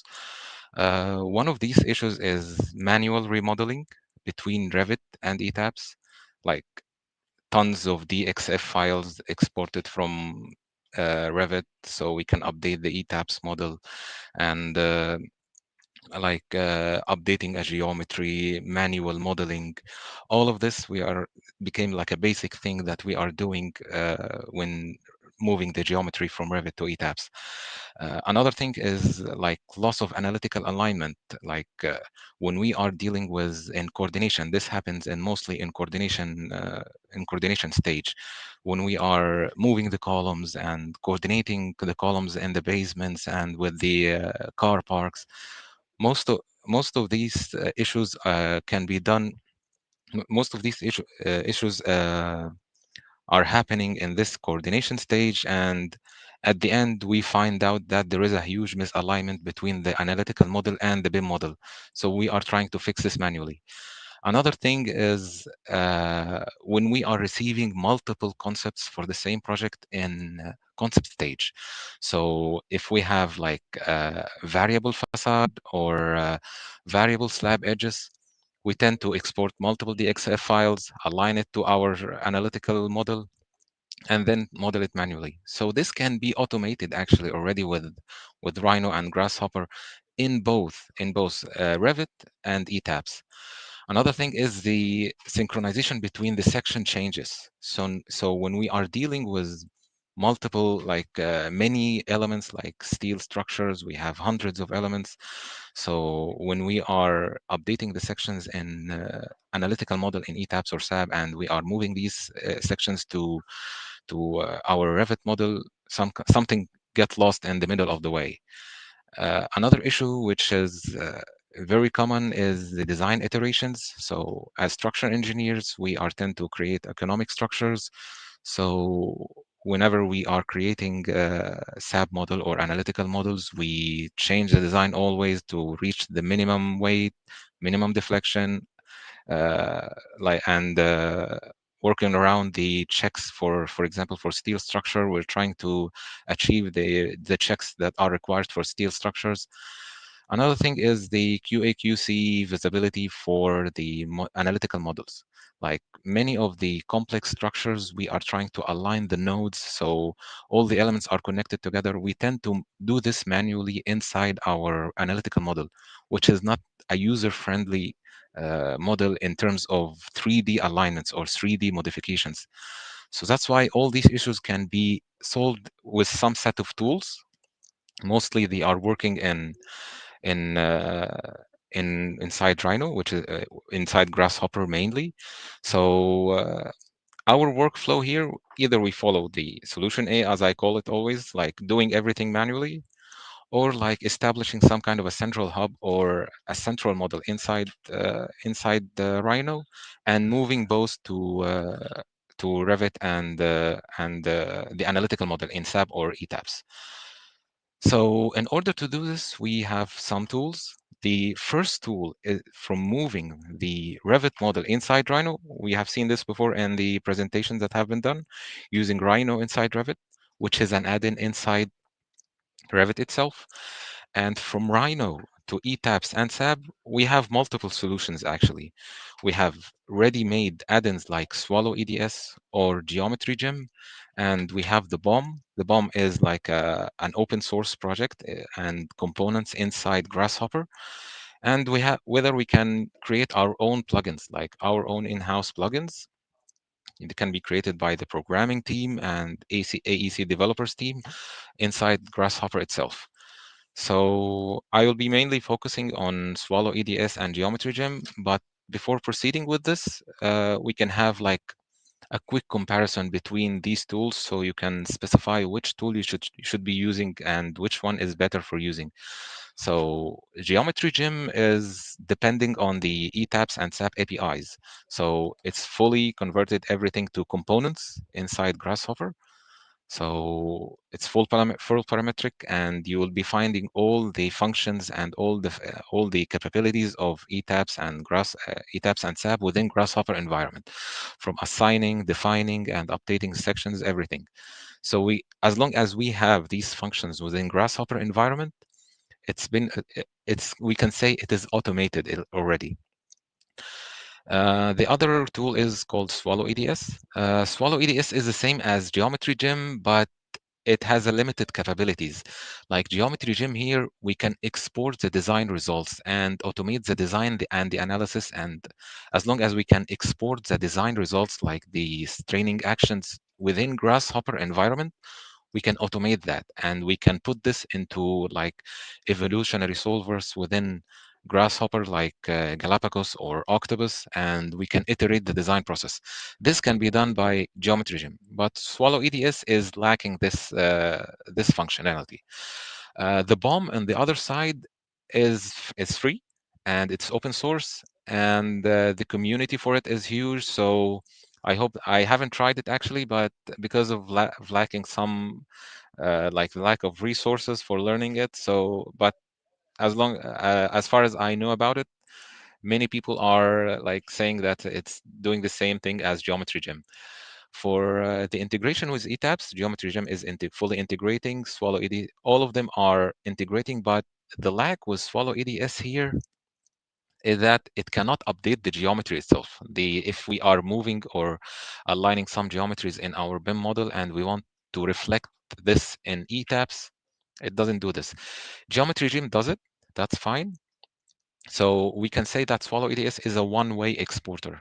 Like it can export, but it cannot update. The BOM on the other side is doing the same, so that is fine. For the round trips or the two-way updates, Geometry Gym is doing it because of one thing. Geometry Gym can read the data within the analytical model, like the use IDs or the label IDs within the ETABS model or the SAP model, and getting it back to our Grasshopper environment. This cannot be done by Swallow EDS, and it's possible by the BOM itself. The only drawback for Geometry Gym, it's paid. So this tool is paid. They probably give 30 days trial version. Swallow EDS is free, and BOM is free as well. So this is some kind of a simple comparison between these three tools. And these are the work case scenarios that we are going to discuss and see. The first one is facade changes. So when we have in the concept stage, so architectural team are tending to create their own geometry in Rhino. They will not jump directly to make it in Revit.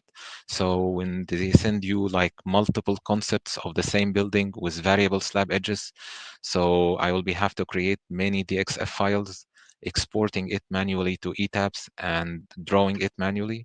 So we can automate this process by extracting these slabs, drawing it in Revit, and the analysis model at the same time, so we can facilitate and accelerate this operation.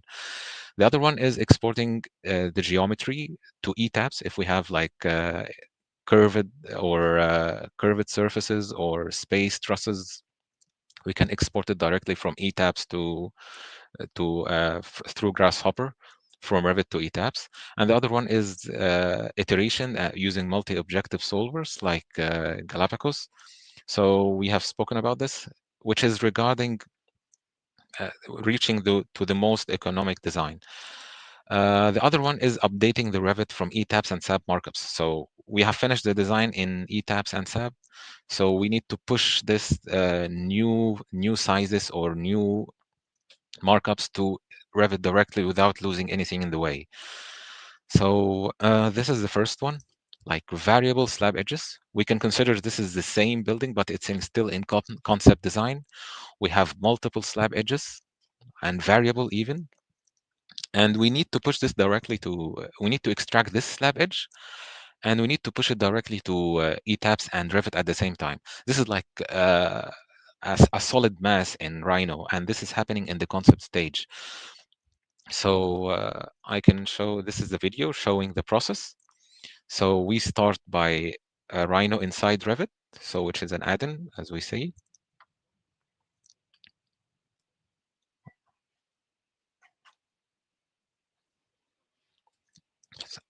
So we begin here by studying first the masses that we have.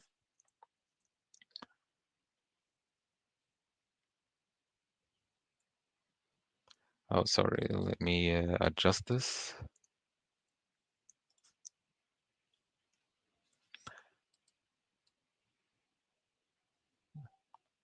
So this is the mass that we have here at Rhino inside Rhino. So let me go through the script. So this is the script. It's a very simple. So we began by referencing the geometry which we have already in our Rhino environment.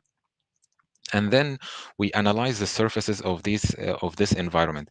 So all the horizontal surfaces we extract it, and then we calculate the elevation of each one, so we can calculate the floors or the floor heights. And then these horizontal surfaces we extracted, by which we can, in Rhino inside Revit, we will draw the slab, and we will draw the in Revit, and at the same time we will do it in ETABS. So we assign the levels here. We are creating the levels. So the geometry has been moved to ETABS now, along with its levels.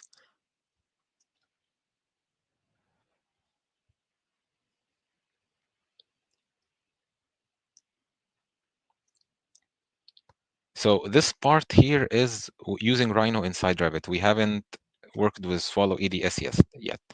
The good thing about Swallow EDS is it's very user-friendly. So we have a component here to create our own levels and floors and floor levels and ETABS. So I take the same elevations, the same value that I did for Revit, and then we can push the geometry directly to a model assembly. Then we push it directly to, we just use our own template. You just make sure that the ETABS template is open already, and we assemble the model like levels, framing elements, columns, everything. And we just have our template is open.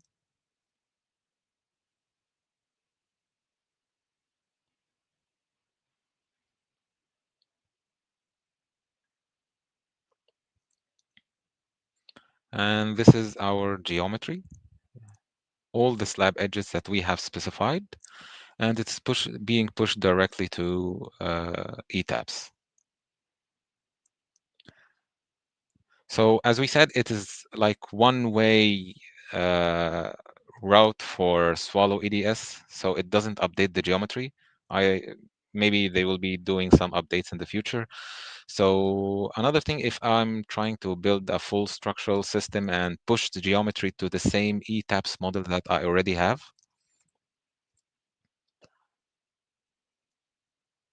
like if we are adding columns, all the other components of the structure, so I go to any level and draw any column.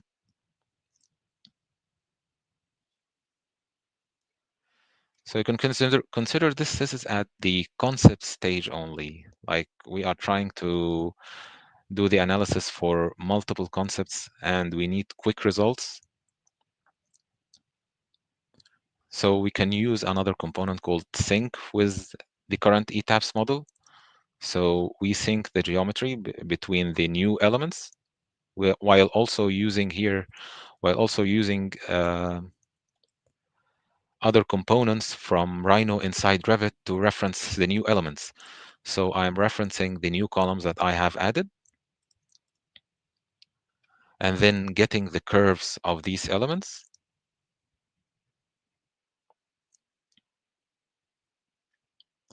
And then we can convert these curve element into framing elements so we can send it to ETABS with a general section, like a default section. Then we can change the sections there. Of course, we can change the same sections within the Grasshopper environment, but it's better to work changing the sections in the ETABS environment. So we can push these columns as well. We can place the column exactly as they are in Revit model, and we can push it directly to ETABS, our ETABS model. And I'm just using a simple model here. So as we see, we have pushed all the models directly to ETABS. And we can change the section of whatever we want. The other example here is dealing with complex geometry. So the example in front of us is Skywalk with already made projects in KSA. So we created the structural model in Revit using a Dynamo script. Actually here, I created using a Dynamo script. So we already have our own Revit structural model. So we need now to move this model from Revit to ETABS. So we are following the same way, but we are using here Geometry Gym. Geometry Gym is the same as Swallow EDS. So we need to, sorry, let me get the correct video for it. Yeah, so this is the model that we already created in Revit. So if we are moving this model using a DXF file or a 3D CAD file, we will be losing some information on the way and some misalignments. So we'll be using the same workflow in moving this geometry. So I will reference the same geometry using Rhino inside Revit. So I'm just isolating the geometry.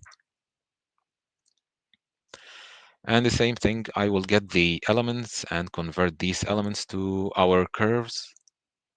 So I'm just selecting the elements here. So before sending this geometry to ETABS, surely the elements are not joined together or the joints are not connecting the elements properly, because before sending any geometry to ETABS, especially the space frames or the space trusses geometry, we have to make sure that the joints itself is connected to each other. Like all the elements, for example, the elements that are connected at the same joint here, we have to make that the joint itself have the same elements all connected together. So instead of sending this directly to ETABS, we can modify it even further inside the Rhino environment and making use of the user-friendly Rhino environment in dealing with 3D geometry. So what we are doing here, we have baked the curves of the analytical model here, and then we can modify the joints itself. So if there is any flying joints, we can fix it here before moving it directly or transferring it directly to ETABS. So as we see here, we have some elements. They are modeled correctly in Revit, but as an analytical model, they are not correctly. The joints are separated. So instead of fixing this and adjusting this in ETABS, which might take a long time, we can fix this directly in Revit. So we baked in Grasshopper. So we baked the geometry here, and then we can connect it together.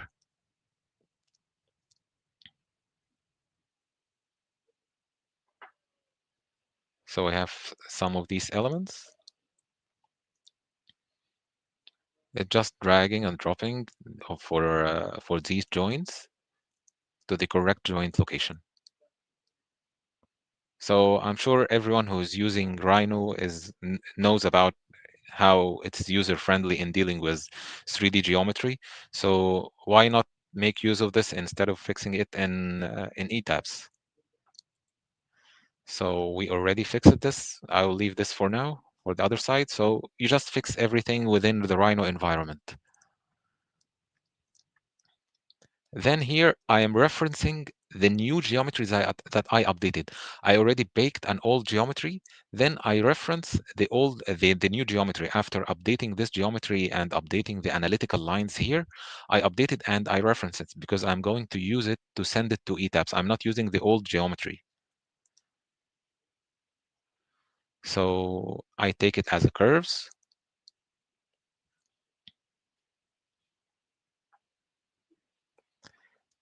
And then I will be using here Geometry Gym in order to move the geometry. So I just create it as a frames.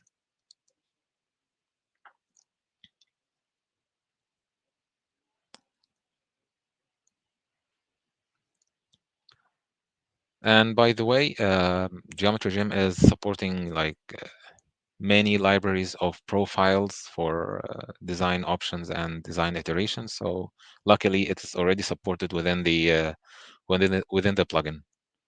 So here I'll be using eyes like HSS probably or circular section. So I'll give it a name also.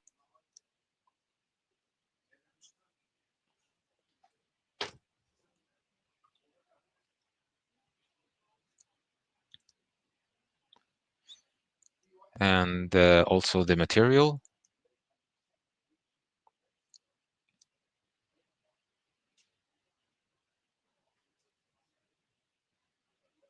You can choose whatever material you want according to your design template or requirements. Then it creates in the background, it creates the finite model in the background already. So it already created all the elements here, all the elements from our Rhino geometry. Then we bake the model directly. So you can specify here many things like the template that you are using. If you have a specific template loaded with all the sections that you want, or loaded with the design preferences that you have. Then we bake the model directly. So it will open your template. You can specify the template. Otherwise, it will start a new ETABS session. So it will take some time. So I'm going to run the video.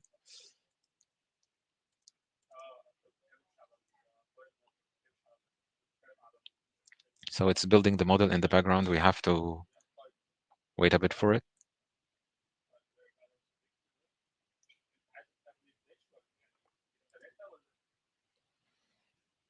It's still building the model. So it takes some time to build the model, like a minute or something.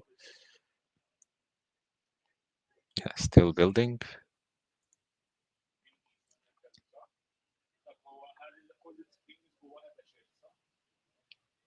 When it's zoom out suddenly like this, so that means it has created the model. So we didn't fix one side. This side here we didn't fix it, but this side we already fixed it.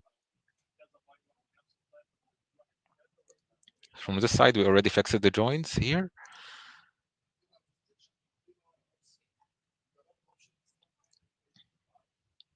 with the same sections that we specified for the geometry itself.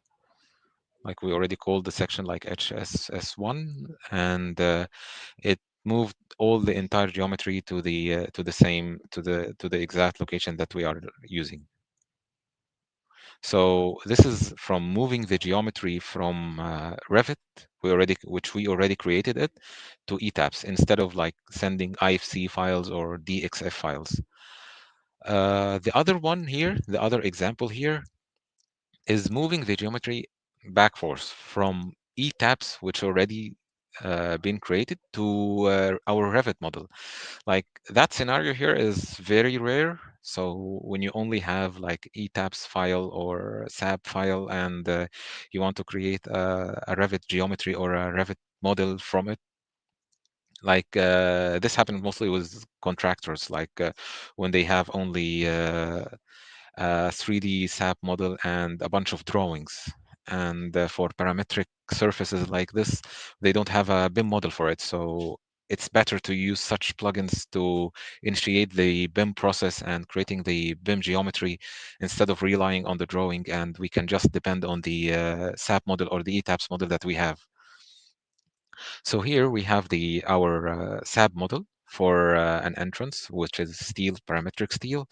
So we are using here Swallow EDS, the same plugin.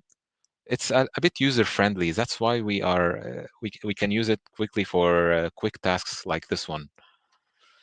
So here we are using an import ETABS model, which is importing the currently opened SAP model or ETABS model that we have. And then here we are decomposing or converting our model into points and lines. And then we are using some kind of some list management and some data management here. We can identify which one is the beam and which one is the column, so we can just model it correctly within Revit. You don't want to end up modeling a column as a framing element. So we are doing this just by calculating the vector for each geometry, and whenever we have a vector of z equal 1 or near 1, this will be like a column. So we are using Rhino inside Revit as long as we have the geometry in our Grasshopper, we can move it in our Revit model using Rhino inside Revit. So we just specifying the sections here that we need, and Rhino inside Revit will do the work. So here we have moved the geometry.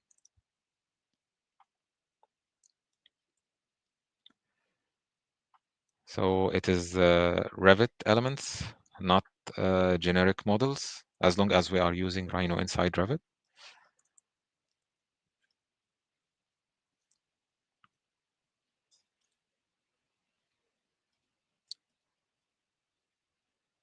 So from here, you can start your BIM process of coordinating with architectural other models if they are there in such stage, and you can take it from there. The other idea that we have here is updating the geometry itself and the markups from the analytical model to the BIM model itself. And in order to do this, we have to make sure if we have like a currently established BIM model and another analytical model, but we did not create a link between them. In order to establish this idea, we have to create some kind of constraints and linking between the Revit model and the BIM model.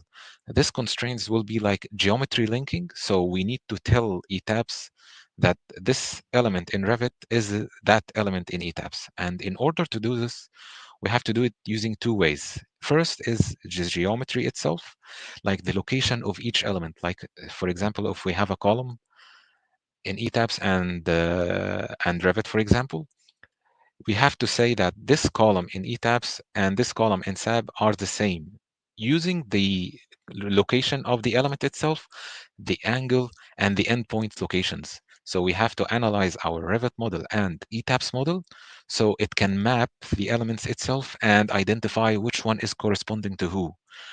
The other one is parameter linking. So this one is geometry, regarding the geometry itself. The other one is using parameters.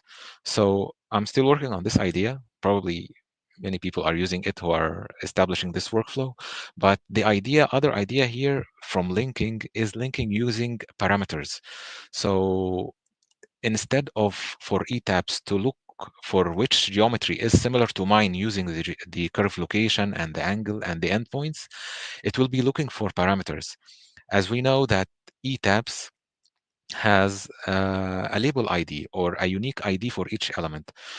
We will be moving this ID using Rhino inside Revit to the Revit itself and storing it in a shared parameter. When we store it in a shared parameter, so Revit or Grasshopper environment or whatever plugin we are using, I'll be mostly using Geometry Gym for this. It will be identifying the corresponding elements using the parameters itself. In that way, we are establishing a link between ETABS or the analytical model, which whatever software that you are using, and our Revit model. In that way, we can push information and push updates between the both models, and we can update even the locations, geometry, data, changing the sizes or the markups itself. So that's it. So I hope you are enjoying the presentation, and I'm really looking for that. Thank you very much. It was really great, and I think people who watch that already get the idea how it can be used. We have already some questions, so if you have time, we are on time. We wanted to finish by we can answer some questions. Yeah, that's okay. Just two announcements at the end for those who want to start with Grasshopper in Revit. You can just download our guide together with Junghwo, who was presenting today as well. We prepared a free guide, so step by step how to create. I know that this is advanced topic. I have invited the top experts from the world, so I know that is not easy to follow. However, we would wanted to give you inspiration and motivation why you should use Rhino inside and connect with finite element software. So for those who would like to join, please go to the website grasshopperinrevit.com so you can join waiting list. And in 2 weeks, we are heading to a new workshop. So in 2 weeks, we are going to have Nikos from Speckle, and we were going to show how to transfer data from Grasshopper to Revit and Power BI. So this will be cool stuff, which we are going to show in 2 weeks. You can register there in learngrasshopper.com Revit Speckle. So that's all for that. Let's go to some questions. So let me see. It was about Swallow plugin from Chandra. I think it's possible to update the geometry with Swallow. Can you elaborate? I tried to update the geometry actually, but I'm ending up creating a new geometry. So there is no like curve adjustment component within the Swallow EDS, but it can be done using Geometry Gym. So if you tried it using Swallow EDS, feel free to share it with us. But I already tried it and it didn't work. So I'm mostly using Swallow EDS for quick tasks or not mainly for updating the geometry itself. Thank you. From Antonis, it's understandable that Rhino houses the hub model for Revit and ETABS, but is it possible to initiate the model in Revit, then pass it into Rhino? I think you showed this. Yeah, that is already what we are doing. We will be moving the model from Revit itself to Rhino using Rhino inside Revit. Then we will adjust it as analytical model inside Rhino, then pass it directly to ETABS or our analysis model. Have you made any projects about IFC? The Onur is asking, can we automate IFC from ETABS model by using Grasshopper? Have you tried to change IFC models into analytical model? No, I don't prefer it actually. It loses some data on the way. Yeah. There are some components to that. There are some plugins, but I know that IFC is not the best. It's better to go to native if you have access to Revit or Tekla or whatever. As long as you have as long as you have access to the native API, it will be more secure, and you can just track any errors or anything that you are missing. It's way better to dealing with the software API itself. Mm-hmm. Here we have a question. I don't know. It's referring to CSI FEM about the Revit add-on. Are you familiar with this? With this add-on? CSIX, yeah, CSIX Revit, yeah, it's an add-in Revit add-in that can just push the geometry directly to ETABS without relying on Grasshopper. But it's a little bit expensive, and not many people have access to the add-in itself in terms of the price. So mainly we are focusing on something that you have more control on it. So in Rhino and Grasshopper, they will give you more control on the analytical elements itself. And plus, CSIX Revit does not deal with the design result itself, like if you are dealing with the straining actions and the reactions and the moment results and all of this, you cannot manipulate this data within Grasshopper or within Revit. For example, for automation, or you want to take the forces and store it in a schedule in Revit, you cannot take this result from the ETABS and SAB using CSIX Revit and push it to Revit. For example, as a consultant, you have to, when you design steel drawings, you have to issue tables for the forces and the elements in order for the contractor to design the connections. You cannot automate this from ETABS to Revit using CSIX Revit. So this is a drawback for this plugin. And Mm-hmm. also it is giving you more control to use Grasshopper and Rhino instead of CSIX Revit. Yeah, well, great answer for the question. More one, is it possible to get analysis design results of ETABS to Revit model, writing maximum displacement values of slab beams as a Revit parameter, or load values acting on objects? What are the limitations? Yes, exactly. This is what we are talking about. If you are using BOM or native API plugin inside Grasshopper or even Geometry Gem, you will be able to export a result or the element assigns that you are putting in ETABS, or the analysis results like deflection values or maximum deflection values in, or the sway results, or the area steel, for example, for the elements. You can export this result from ETABS or SAB and put it in Grasshopper. And through mapping the elements between, as we said before, through mapping the elements between ETABS and Revit using Rhino inside Revit, we said that we are mapping the elements using two ways, through geometry and parameters. So we have this link. Through creating this link, we can just push any data that we want, and we can manipulate any data that we want. Mm-hmm. Yeah, nice one. What about families? We have a question from Corey. Isn't analytical elements embedded into families? How Revit used to maintain analytical elements? I believe these analytical elements were detached from the families and are restricted from being nested into families now. Are you curious the features you added to the structural element just symbolic? I think it was a question to the previous presentation from Junghwo, but I think you're supposed to know the answer. Oh, it's okay. So for the analytical model in Revit, I'm not using it very often, but that's why when we moved the geometry from Revit to Rhino, we baked the geometry so we can adjust the center line of the elements within Rhino environment. So when we adjust the geometry there, we have an updated geometry. Like if we have some elements that are not connected in the joint itself, so we can fix these floats inside Rhino itself. If you are trying to fix this in Revit, actually it's a bit like not a good idea, because otherwise you will be moving the element and you will be ruining your structural model, or by mistake even in your Revit.